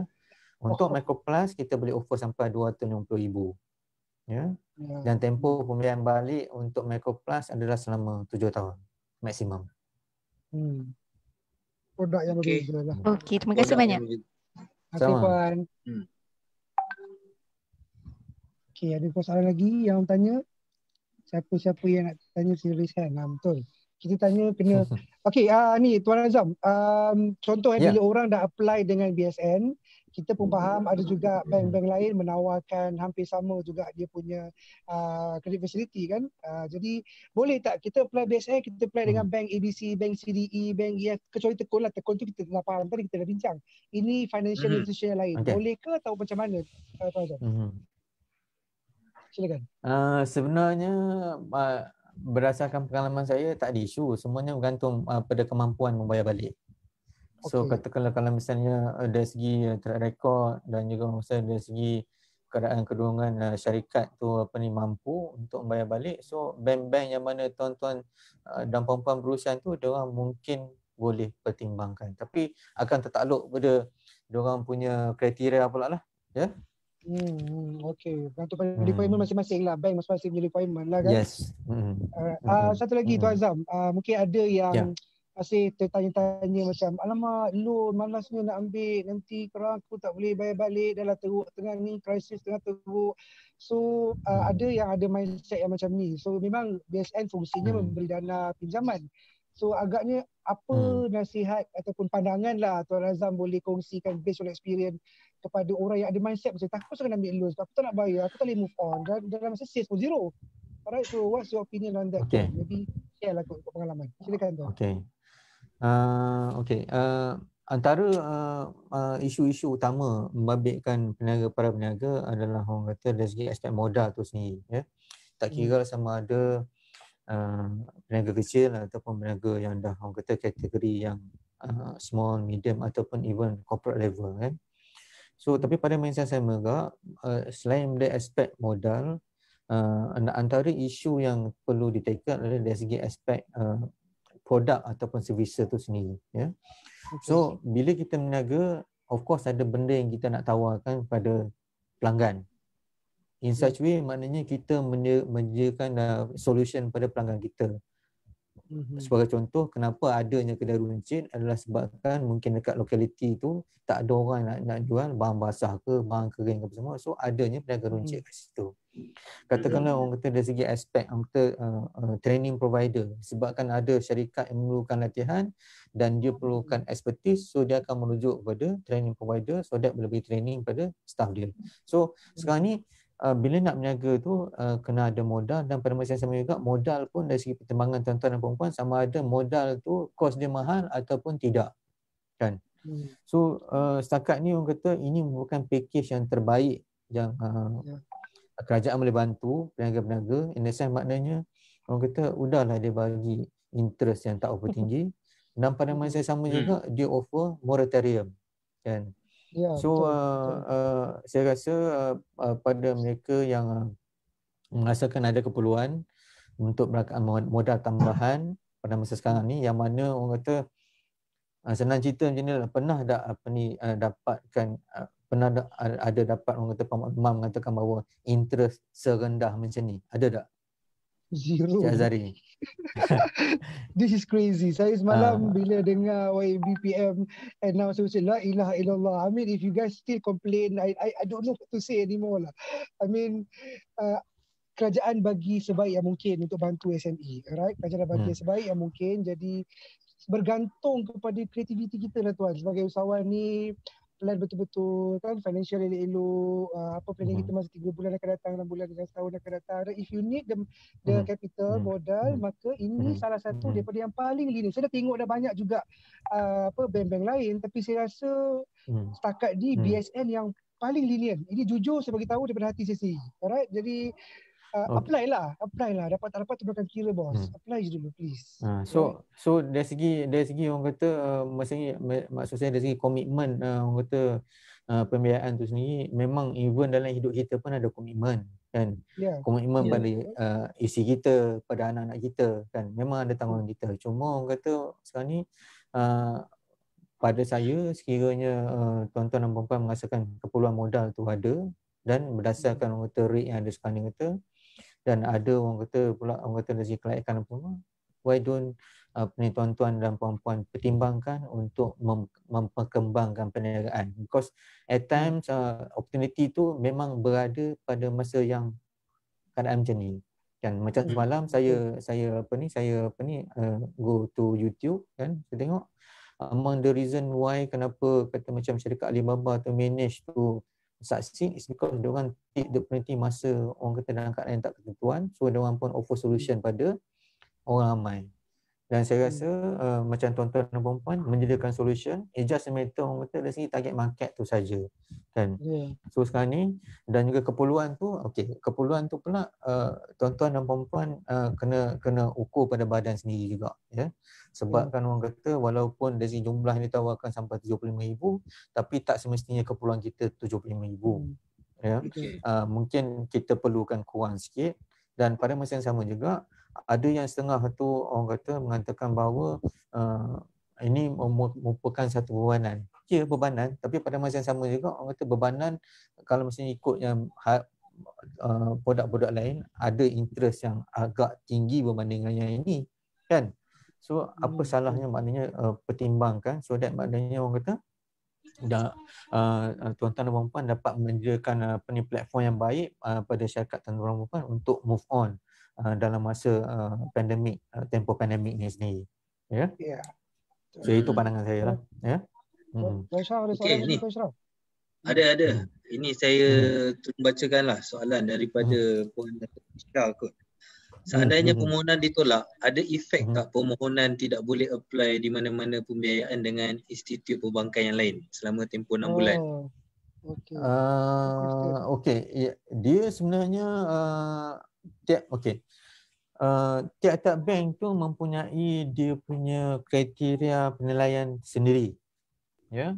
Jadi orang kata tak semestinya kalau misalnya ada satu bank ditolak, bank lain tidak akan mempertimbangkan. Mungkin dia orang akan tengok juga. Tapi bila dia orang nak tengok pun dia orang akan tengok juga apa yang dah orang kata dah ditetapkan dari segi prosedur mereka sendiri. Ya.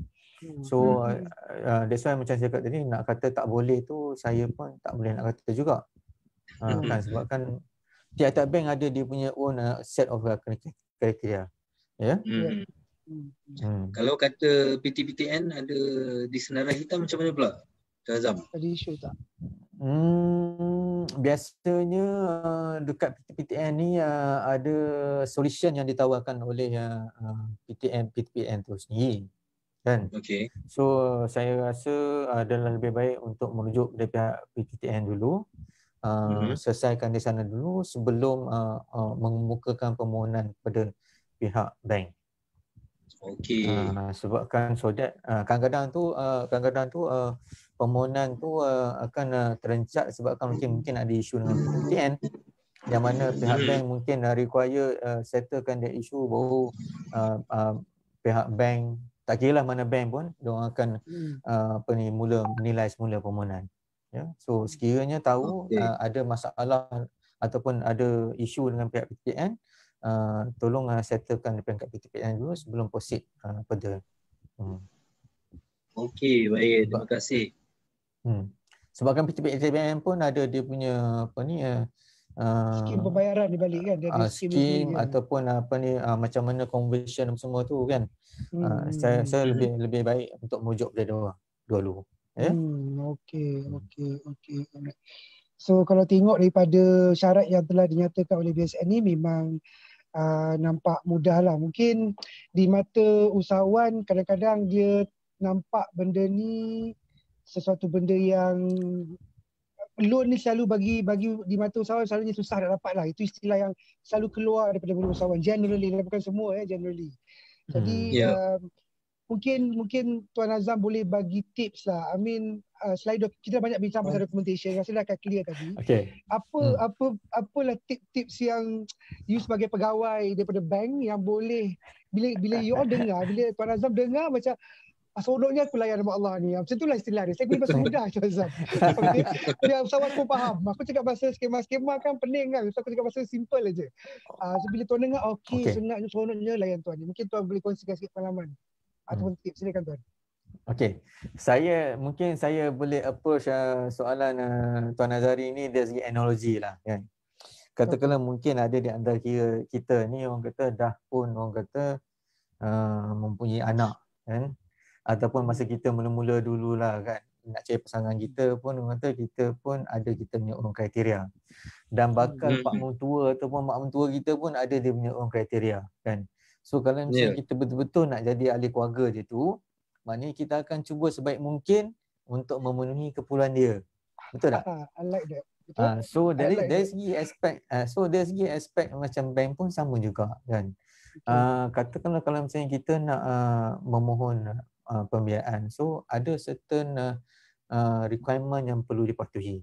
Dan especially pula kalau misalnya kalau kita nak merujuk balik pada microkredit prihatin ni, orang kata dari segi dokumentasi itu memang orang kata telah agak dipermudahkan sekiranya nak dibandingkan dengan permohonan untuk pembiayaan lain. Ya. Biasanya kita akan minta current account 6 bulan. Yang ni kita minta 3 bulan saja. Ya. So orang kata, so that's why orang kata pada saya kan, sebabkan saya pun orang kata selalu berurusan dengan orang kata peniaga-peniaga yang mohon pembiayaan, orang kata seboleh-bolehnya try to fulfill requirement bank itu sendiri. Ya, so that maknanya dia akan, requirement sebenarnya bukannya untuk menyusahkan sebenarnya. Requirement tu sebenarnya adalah untuk memudahkan kebarangkalian supaya pembiayaan yang dipohon tu berjaya. So that's why orang kata seboleh-bolehnya kita try orang kata kita telus dengan pegawai-pegawai yang menguruskan tu, so that maknanya dia boleh bantu sebaik mungkin. Okey. Tuan Azhar, ada yang tanya ni, ada dua, tapi ni keluar sikit soalan lah. Apa beza antara konvensional dengan Islamik, Tuan? Mungkin ada yang belum jelas tu, mungkin Tuan boleh share sikit penjelasan tentang tu. Okey. Kalau misalnya kita nak cakap dari segi, kalau misalnya kita nak mengatakan dari segi aspek konvensional dan juga Islamik, orang kata dia sebenarnya berdasarkan dana tu sendiri kan. Sama ada dana tu adalah datangnya dari segi sumber Islamik ataupun dari segi konvensional tu sendiri. Dan juga orang kata kalau misalnya untuk konvensional, untuk Islamik tu sendiri, maknanya bila kita apply financing ni, orang kata kita akan ikat perjanjian kita tu melalui kontrak murabahah, of which kontrak murabahah ni maknanya kita akan terus bayar pada supplier, ya. Dan pada masa yang sama juga, kalau misalnya ada sedikit kelonggaran, so that's why maknanya kita bagi offer dalam bentuk konvensional. Jadi kita offer both world, sama ada customer tu orang kata nak ada sedikit kelonggaran ke ataupun nak terus bayar pada supplier pun terpulang. So that's why kita bagi option macam ni. So ada pilihan lah untuk diorang buat keputusan kan produk mana yang diorang nak kan. Ya. Alright. So ni ada yang tanya pasal interest. Interest tak ada kot. Ni soalan-soalan yang kita dah simpan di in-scan sebelum program ni. Ada pasal interest dan zero kan. Tuan Ashraf, Tuan Azam, jadi tak ada persoalan lagi dah. Zero interest kan. Betul lah. Okay, ada yang tanya ni pasal agreement. Contohnya agreement premise. Walaupun tak clearly stated dalam requirement untuk microprihatin ni, adakah usahawan perlu buktikan bahawa dia ada premis dengan adanya sewa atau macam mana, Tuan? Atau cukup dengan lesen saja atau macam mana? Dia sebenarnya kita berasal, kalau ikut normal, that's why macam saya cakap tadi kan, bila kita berurusan dengan pegawai kita orang tu, kita kena telus dengan dia orang. Ya, sebabkan orang kata memang orang kata tambah pula macam keadaan sekarang ni kan, kita tak boleh nak berurusan ataupun berniaga di premis kita kan. Maknanya application tu sendiri adalah berdasarkan documentation. So that's why perlunya untuk berterus terang dengan kita punya pegawai, ya. So kadang-kadang tu orang kata dari segi premis tu macam saya cakap tadi lah kan, macam untuk peniaga kecil ni kadang-kadang tu dia belum lagi ada premis sendiri dan dia mungkin ada tak alamatkan tempat lain kan. So kalau misalnya mungkin dia dah lama beroperasi di premis tersebut kan, tapi tak ada agreement. Tapi kalau macam tak ada agreement pun, setidak-tidaknya orang kata paling tidak pun adalah orang kata surat mengatakan bahawa yang apa ni kita pakai premis tu lah, kita guna premis tu lah kan. Pemilik premis mengatakan bahawa okey, yang ini sebenarnya dah memang dah menyewa kat tempat saya ni sekian-sekian tempoh ke sana. Letter is good enough lah kan. Alright. Ni ada lagi soalan. Saya dah berniaga lama dah, Tuan. Saya dah berniaga 2 tahun tapi SSM saya baru daftar 4 bulan lepas. Boleh apply?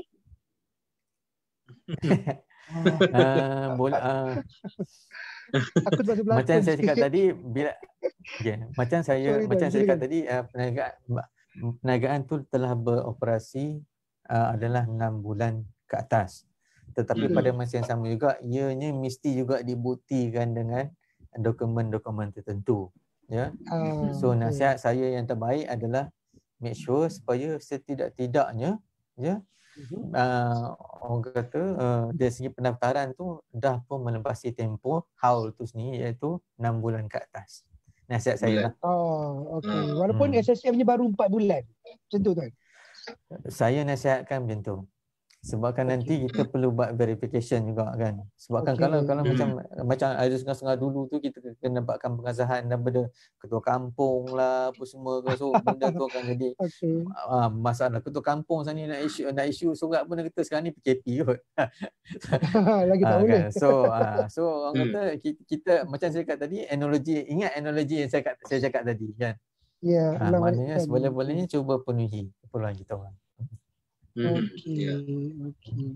Ada soalan lagi Tuan Ashraf daripada penonton ke dalam chatting ke? Ada siapa nak tanya soalan juga?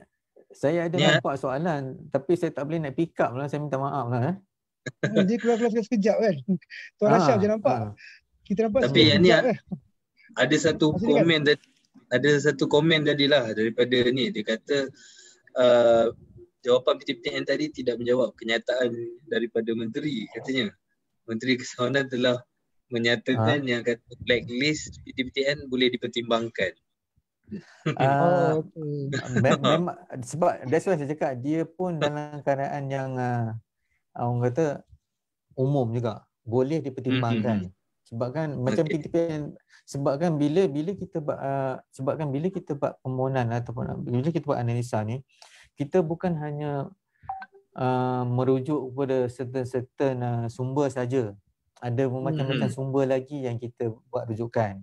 So sekiranya kalau misalnya dari segi aspek PTPTN pun lepas, tapi mungkin ada bila kita buat checking tu kat tempat lain pula tersangkut, so akan juga merencatkan permohonan tu sendiri. Jadi orang kata that's why orang kata ada bermacam-macam orang kata rujukan kita buat. Sebabkan macam saya kata tadi lah kan, sebabkan documentation kita dah minima kan. So kita orang pun akan buat rujukan dari sumber-sumber lain jugalah bagi menentukan sama ada permohonan tu layak dipertimbangkan ataupun tidak. Okey. Maksudnya ini kalau nak apply tu dia kena jujur lah. Kalau anda memang ada sikris, mengaku ada sikris. Kalau anda ada sitos, mengaku ada sitos. Kalau anda bankrupt, mengaku anda bankrupt. Kalau anda ada PTPTN, anda mengaku ada PTPTN. Kalau anda pernah pergi Itali, mengaku pernah pergi Itali. Kalau anda balik pergi mengaku balik. So itu point dia. Alright. Dia jujur senang bincang dengan pegawai kan tuan. So tadi saya ada pick up satu soalan tadi. Sebabkan sekarang ni bila kita buat permohonan tu, memang kita akan maklumkan status sama ada you layak ataupun tidak layak. Dan sekiranya kalau misalnya kalau misalnya dalam tempoh 6 hari tu masih lagi tak ada keputusan, saya harapkan tuan-tuan dan puan-puan rujuk semula kepada pegawai berkenaan so that dia boleh bagi respon pada status permohonan tuan tu sendiri. Okey. Kemudian ni ada tanya pasal yang ni, dia ada pengalaman mohon microcredit sebelum ni tapi ada site visit. Kali ni takkan ada site visit tu macam mana? That's why macam saya cakap tadi, orang kata disebabkan time-time COVID ni cerita ni kan, kita akan berurusan semula dengan pemohon dan kita akan cuba dapatkan maklumat tertentu lah, so kita try to work out the other way around untuk verify balik you punya application ataupun you punya business tu sendiri. So tadi ada soalan tadi sama ada orang kata permohonan tu orang yang apply tu orang kata mesti ada COVID ataupun tidak ke. Kalau misalnya ada COVID kita punya risau kan. So dia orang kata Allahu akbar, tabarakallah. So orang kata dia punya jalan cerita dia macam ni, orang kata mana-mana perniagaan yang terkesan perniagaan yang terkesan daripada pandemik COVID maknanya layak untuk dipertimbangkan. Itu jawapan dia. Buktikan dengan akaun anda lah. Bila anda memang tak ada sales tahun lepas kan, buktikan dengan akaun sebaiknya lah kan, sama ada personal. That's why kita perlu tuan-tuan dan puan-puan perlu sediakan bank statement tu ni so that kita boleh tengok orang kata dari segi you punya flow tu macam mana kan. So ada yang cakap kat sini sekarang ni website kita orang penuh. Saya akui, saya dah harapkan tuan-tuan dan puan-puan bersabar sebabkan macam saya cakap tadi memang sekarang ni kita orang terima banyak permohonan sekarang ni So orang kata ni ada satu soalan boleh share nak borang, so hopefully macam this one ni mungkin nanti ya, pihak mungkin Inscan boleh uruskan hopefully ya. Ya. Borang tu ada merata-rata kat WhatsApp. Dah banyak dah merata-rata borang tu kat WhatsApp. Even dalam grup kami untuk ini pun ada kan Tuan Ashraf kan? Cuma saya nak pesankan lain sekali ya, pihak BSN tidak melantik siapa-siapa untuk menjadi ejen. So diminta tuan-tuan dan puan untuk berurusan terus dengan pegawai-pegawai yang mana nama diorang tu available dalam kita punya website. Ya. Minta maaf tuan-tuan. Saya nak tanya dekat borang tu bahagian boleh saya tahu siapa tu? Oh, minta maaf, saya Izian. Bahagian maklumat pemohon tu adalah bahagian tuan punya syarikat yang nak mohon kan? Betul. Andai kata dia adalah perkongsian, bagaimana maklumat dengan rakan kongsi yang lain? Memang kena isilah benda tu. Maknanya kena letak bahagian mana tu tuan? Okey, sebabkan sekarang ni dia macam ni puan. Permohonan tu atas nama syarikat. Betul. So maknanya butiran syarikat tu perlu ada di situ. Tetapi perlu dilampirkan dengan dokumen sokongan, sebagai contoh macam registration dekat SSM dan juga IC director ataupun partner syarikat tu sendiri ya. So itu yang dimasukkan sebenarnya. Jadi kalau kat bahagian maklumat pemohon ni ada untuk seorang saja, untuk rakan kongsi yang lain? That's why dalam tu ada nyatakan status syarikat tu sama ada senam berhad ke, perkongsian ke, atau pemilikan tunggal ke. So yang itu kita akan justify balik dengan dokumen sokongan tadi tu lah. Maknanya maklumat pemohon tu nak at least satu? Ya. At least satu. Maknanya rakan kongsi lain tak perlu isi maklumat mereka? Tak perlu. Oh, okey. So, seorang je lah yang sign. Kena faham permohonan ni atas nama syarikat. Ya, wakil lah. Syarikat yang permohonan atas nama syarikat. Ya. Maknanya orang kata dari segi nama syarikat, mana permohonan tu anda atas nama syarikat, maknanya dari segi nama syarikat, address syarikat, nombor telefon, nombor semua berkaitan dengan syarikat. Yang tu dah ada dah kat belakang, yang kat depan tu je. Sebab saya nampak satu bahagian untuk seorang je. Jadi kalau boleh hantar wakil, maknanya okey lah seorang saja yang sign borang dia hantar pada BSN. Okey, wakil tu yang dimasukkan tu macam mana puan? Sebab kalau bahagian pemohon ni dia ada letak banyak, jadi kita boleh isi rakan kongsi yang lain. Tapi bahagian pemohon ni ada satu saja, maknanya salah seorang rakan kongsi je lah yang boleh isi maklumat dia. Ataupun kita kena photostat satu lagi borang untuk letak nama rakan kongsi yang lain, dan rakan kongsi lain pun sign sama. Tak. Maknanya macamnya puan faham tadi. Ya, seorang saja. Ya, betul. Okey, seorang saja. Okey, terima kasih banyak tuan. Sama. Tapi kalau dia nak bagi IC boleh kot kan Tuan Azam? Kalau dia nak bagi IC partner dia boleh je bagi kan, untuk memudahkan lagi kan? Memang kena bagi, sebabkan orang kata macam saya cakap tadi, borang tu essentially orang kata representation, orang kata dari segi permohonan tu sendiri kan. Tapi macam dari segi permohonan tu kena dilampirkan dengan dokumen-dokumen sokongan seperti orang kata business registration, SSM, lepas tu proses IC, bank statement. So itu bukan that dokumen sokongan tu adalah orang kata menyokong permohonan tu sendiri ya. Sebabkan nanti kita akan data-data maklumat ni kita akan masuk inputkan dalam sistem, so that maknanya kita tahu, katakanlah orang kata walaupun orang kata atas permohonan tu kata mungkin atas nama A, tapi kita akan key in atas nama syarikat, dan syarikat pula dipunyai oleh siapa. Ya. Assalamualaikum tuan. Waalaikumsalam ya. Waalaikumsalam. Siapa puan? Apa nama puan? Nama saya Farah. Okay.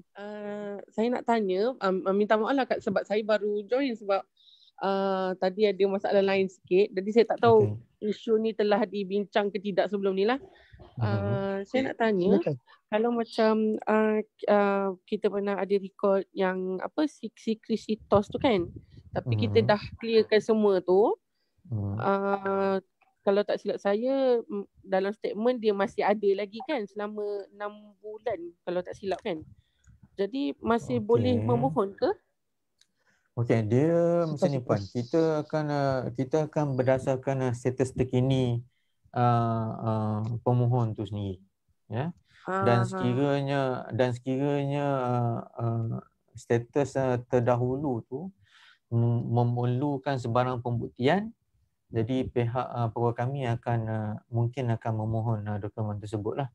Ya, sebabkan dalam kita punya website pun kita pun dinyatakan juga walaupun ada dokumen-dokumen basic, tapi sekiranya ada dokumen-dokumen sokongan, kita akan minta sekiranya perlu. Ya. Contoh dokumen sokongan tu macam mana? Okey, katakanlah kalau misalnya orang tu mungkin ada bermasalah dari segi pembiayaan di mana-mana bank, yang mana pembiayaan tersebut telah diselesaikan, tapi mungkin penyelesaian tu dalam tempoh terdekat ni, yang terdekat kan. So mungkin kita require surat pelepasan tu ya. Tapi semuanya bergantung. Ya, semuanya bergantung. Ya. Okey, baik. Terima kasih Tuan. Sama. Tuan Azam, ada yang mungkin tanya, alang-alang nak minta maksimum lah bro. Ni statement yang selalu keluar di kalangan usahawan. Kan sebenarnya minta susah ni Tuan. Manjang kalau ikut istilahnya lambat nak apply, lambat nak apply. Saya cakap atas dasar suara usahawan. Jadi saya dengar pandangan Tuan Azam. Apa komen Tuan dengan komen yang macam ni? Alang apply maksimum tu bang. Okeylah, saya gunakan analogi jugalah kan. Analogi juga kan. Kadang-kadang tu mungkin kita nak makan Big Mac kan. Tapi sebabkan mungkin kita nak makan Big Mac, perut kita kecil, kita sebenarnya boleh makan McChicken saja. Kan. So kalau misalnya kita nak mohon tu memang boleh mohon, tapi kita akan tengok balik berdasarkan sumber-sumber rujukan yang sedia ada, sama ada permohonan tu mampu atau tidak untuk undertake the maximum amount.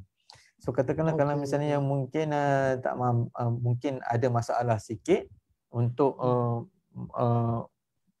tanggung 75, mungkin kita akan counter offer. Macam itulah. Okey. Alright. Ya, tempoh 1.5 ataupun tempoh 5.5 tu memang dah termasuk tempoh moratorium. Betul. Okey, masuk moratorium. Sebabkan katakanlah macam untuk pinjaman mikro ni biasanya kita offer pembiayaan tu sehingga 5 tahun. 5 tahun. Ya. So that's why bila moratorium tu dia dah jadi 5.5 tahun. Ya. Ada penambahan setengah tahun lagi. Yeah. Sebabkan moratorium setengah tahun. Okey. Tu yang jadi 55 tahun tu. Oh ya betul. Okey, terjawab soalan tu. Okey Tuan, sorry tanya ni dari segi calculation sikit lah. Katakanlah ni kita go for maximum lah for the sake of calculation. Let's say kita dapat 75,000 dengan campur moratorium 55 tahun. Berapa agaknya anggaran bayaran balik setiap bulan yang kita Tuan? I mean based your calculation lah. Let's go for maximum dulu. Betul. Okey. Untuk ini analogi saya ni adalah berdasarkan kepada jumlah maksimum 75,000 yang dibayar balik dalam tempoh 5.5 tahun. Ya. Tapi yang disoal pun akan ada variation sikit sebabkan dia bergantung pada umur pemohon. In the case katakanlah macam perniagaan tunggal. Kalau misalnya orang muda, pemohon tu muda, mungkinlah orang kata dia punya insurans ataupun takaful tu murah sikit berbanding dengan pemohon yang dah agak senior. Ya. So kalau misalnya untuk 75,000 ni anggaran bayaran bulanannya adalah sebanyak 1,250 lebih kurang macam itulah. Ya. So apa yang berlaku is that katakanlah kalau misalnya permohonan tu telah diluluskan untuk jumlah 75,000, ya. Kita akan kreditkan jumlah net pada akaun pemohon. Setelah ditolak orang kata security deposit selama sebanyak 2 bulan. Setelah ditolak 1 bulan advance payment dan setelah ditolak orang kata stamping untuk documentation dan juga premium untuk insurans. Ya. Okey. So baki tu kan ditolak dengan apa yang Tuan mention tadi itulah. So maksudnya usahawan-usahawan yang mungkin masih ada lagi ni, kita tengok juga financial kita lah. Kalau kita rasa nak pergi maksimum dan kita boleh generate 1,300 sebulan dan ke atas, tak masuk OPEX anda apa semua, dan tak masuk dan tak termasuk orang kata liability lain. Yang lain, yes. So that's why macam saya cakap, that's why saya cakap tadi, analogi saya tadi kan, nak makan Big Mac tapi mungkin orang kata perut kita kecil sikit, so orang kata nak chicken je. Ataupun goreng pisang Makcik Kia pun okey juga. Makcik Kia sekarang ni Makcik Kia sekarang ni selling hot sekarang ni. Selling hot, goreng pisang dia memang sedap. Okey, tadi ada satu question merujuk kepada sama ada, katakanlah sama ada katakanlah pemilik tu dah ada 2 syarikat kan. Sama ada syarikat tu sama ada boleh buat 2 submission ataupun tidak kan. So macam saya cakapkan tadi, dan bila berurusan dengan pegawai kita orang tu, cerita betul-betul dengan diorang, so that diorang boleh bagi solution. Ya. Lebih direct lah dengan pegawai-pegawai ni kan, senang. Supaya senang nak berkomunikasi, senang nak bincang, senang dapat solution sebenarnya. Tujuan kita jadi jujur supaya senang pegawai nak bagi solution. Itu je, jangan segan, jangan nak simpan ego, nak simpan malu, tak selesai masalah tuan-tuan dan puan-puan. Jadi cerita perkara sebenar supaya kalau kita dah bagi tahu tanggungjawab pegawai BSN, mereka akan cuba cari jalan penyelesaian selagi mana yang mampu, selagi mana yang boleh. Kalau tak boleh pun dia akan bagi juga jawapan yang terbaik untuk aplikasi tuan-tuan dan puan-puan. Jangan segan, jangan takutlah. Be honest, be direct. Senang sikit. Okey. Mungkin kita ada mungkin soalan terakhir aku. Kita bagi ruang kepada Encik Rashid untuk bertanya. Pukul 7 dah, subhanallah. Alright. Ya, silakan. Encik Rashid, silakan. Assalamualaikum. Saya nak tanya sikit, kalau ada family member yang kerja dengan BSN, adakah saya masih layak untuk mohon pinjaman ni? Okey. Perniagaan tu atas nama siapa? Atas nama anak, tapi ayah yang kerja BSN. Kat tu hubungan tu. Memang ada direct relationship tu lah. Dia orang kata dia bukan PUI sebenarnya. Memang ada kontak lah kat situ. Sebabkan itu pun kita pun ada orang kata requirement bank negara yang kita perlu patuhi kan. So saya cadangkan dalam kes macam tu, orang kata better kalau misalnya dapatkan nasihat daripada pembayar alternatif lah. So that maknanya keperluan modal tu tidak terencat. Ya. Carilah sisi lain, carilah modal lain. So tadi ada satu boleh puan tuan boleh Okey, terima kasih. Okey. Tadi saya ada nampak tadi satu soalan mengatakan bahawa kalau misalnya dah ada satu financing micro, saya assume dengan BSN lah, dia boleh apply tak yang micro prihatin ni. So kita akan pertimbangkan permohonan tersebut. Ya. Okey. So tak ada isu lain nak apply lagi kan? Cuba apply je lah. Dia kata akan dipertimbangkan oleh BSN lah. Alright. So ada kita lagi pun dah di hujung-hujung ni. Di hujung dah ni, dah 6.55. Dah hujung-hujung ni. Mungkin Encik Azhari boleh, saya minta bantuan recap semula. Macam mana proses nak apply ni, mungkin daripada awal download dekat mana, kita jumpa dengan pegawai kita. Mungkin boleh recap semula. So dengan izin Tuan Azam lah, saya cakap ni atas bahasa usahawan, alright, bukan bahasa banker. So bila anda nak apply untuk micro prihatin ni, pertamanya tolong tengok dekat link website. Kalau rasa link website tu tengah down, tengah ada ramai orang, sabar, kekal tenang, teruskan refresh. Itu saja sampai dapat.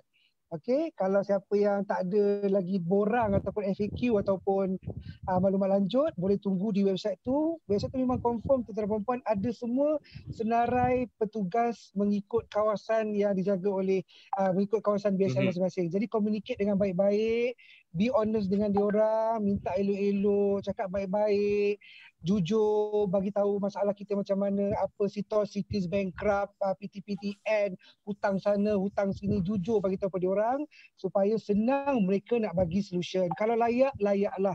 Kalau tidak, carilah alternatif lain. Alright? So itu dari segi application, dan dari segi documentation dah jelas saya rasa Tuan Azam. Terima kasih Tuan Azam bagi penjelasan yang sangat jelas tentang documentation.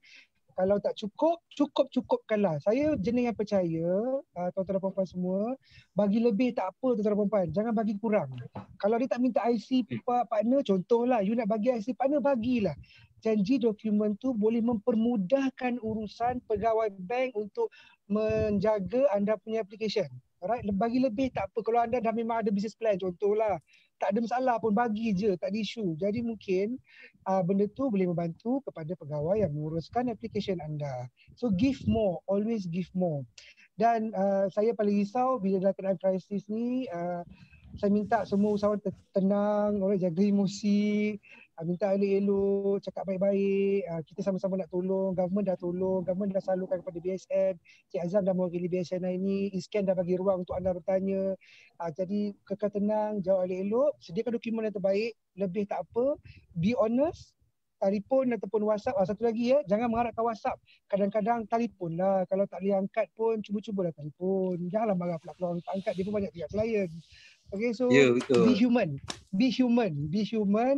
Dan saya lupa nak bagi tahu siapa yang dekat sini yang belum lagi like Facebook ISKAN, tolong like Facebook ISKAN, letak set apa tu what do you call that, set apa nama istilah tu, saya lupa pula untuk pastikan anda dapat update daripada ISKAN ni setiap kali dia orang update posting. See first, pastikan see first. Put on notification. So saya dah buat lama dengan ISKAN. Okay. Jadi pastikan supaya ada program ISKAN yang offline nanti bila lebih COVID atau sekarang tengah online. Pastikan anda get to know about program dengan ISKAN. Banyak diskaunser yang bantu anda, pegawai ISKAN bantu anda. Jadi ambil peluang ni untuk belajar dan sama-sama lah. InsyaAllah lah Tuan Azam, kita sama-sama bantu-bantu setakat mana kita mampu. Let's go along with this crisis together. Let's fight together. Kita akan menang insyaAllah. Doa-doa yang baik dan kekal tenang. Itu sih pesan saya Tuan Ashraf. Kekal tenang. Thank you ISKAN. Terima kasih Tuan Azam. Thank you ISKAN for the opportunity untuk bersama dengan usahawan pada petang ni. Saya pun pertama kali saya nak ucapkan terima kasih sekali pada pihak ISKAN sebabkan bagi peluang pada BSN pada hari ini untuk menerangkan sedikit tentang keperluan dokumentasi untuk permohonan pembiayaan mikrokredit prihatin ni. Dan pada masa yang sama juga saya nak ambil kesempatan kat sini pada tuan-tuan dan puan-puan yang saya tahu kebanyakannya memang jadi penyokong setia untuk ISKAN supaya untuk memperkemaskan dari segi knowledge kita dan juga networking kita. Sebabkan I think dalam apa-apa bisnes pun kita perlu ada knowledge dan kita perlu ada networking so that kadang-kadang tu networking tu akan membantu kita pada masa hadapan. Bagi pihak BSN, kita from time to time memang kita ada orang kata menghantar pelanggan-pelanggan BSN ni untuk sesi dengan ISKAN, yang mana ISKAN memang saya tengok sejak beberapa tahun ni memang really aggressively buat marketing untuk online punya marketing, dan diharapkan tuan-tuan dan puan-puan dapat explore untuk online marketing so that maknanya dari segi market tu sendiri orang kata dah terbuka sedikit berbanding dengan traditional market kita sendiri. So sekali lagi saya ucapkan terima kasih kepada pihak ISKAN kerana memberi peluang bagi BSN pada hari ini, dan pada tuan-tuan dan puan-puan sekiranya yakin bahawa permohonan ataupun syarikat puan-puan perlukan modal, so silalah berhubung terus dengan pegawai-pegawai kami, pegawai-pegawai BSN, bukan dengan orang lain, pegawai-pegawai BSN yang mana maklumat diorang memang sedia ada di website dan berhubung dengan diorang. So bila dah berhubung dengan diorang tu, diorang akan bagi tahu macam mana nak submit documentation.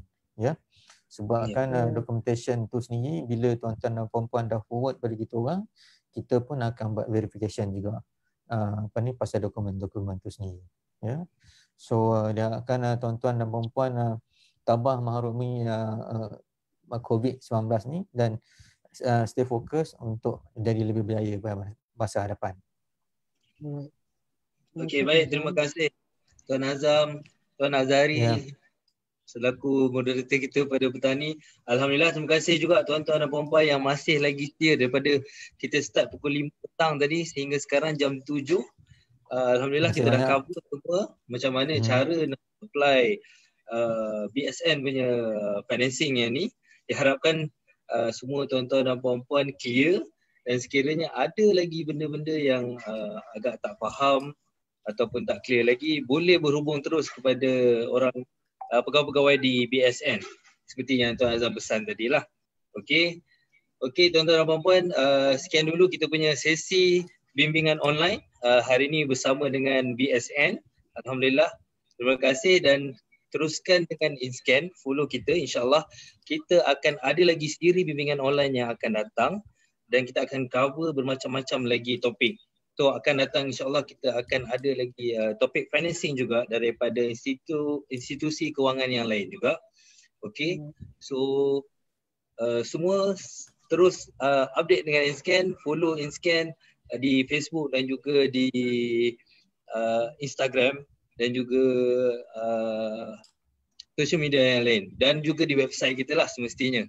Okey, baiklah tuan-tuan dan puan-puan, terima kasih banyak-banyak. InsyaAllah kita berjumpa lagi pada sesi bimbingan online yang akan datang. Bismillah. Assalamualaikum warahmatullahi taala wabarakatuh. Terima kasih. Assalamualaikum warahmatullahi wabarakatuh. Terima kasih semua. Assalamualaikum. Bye.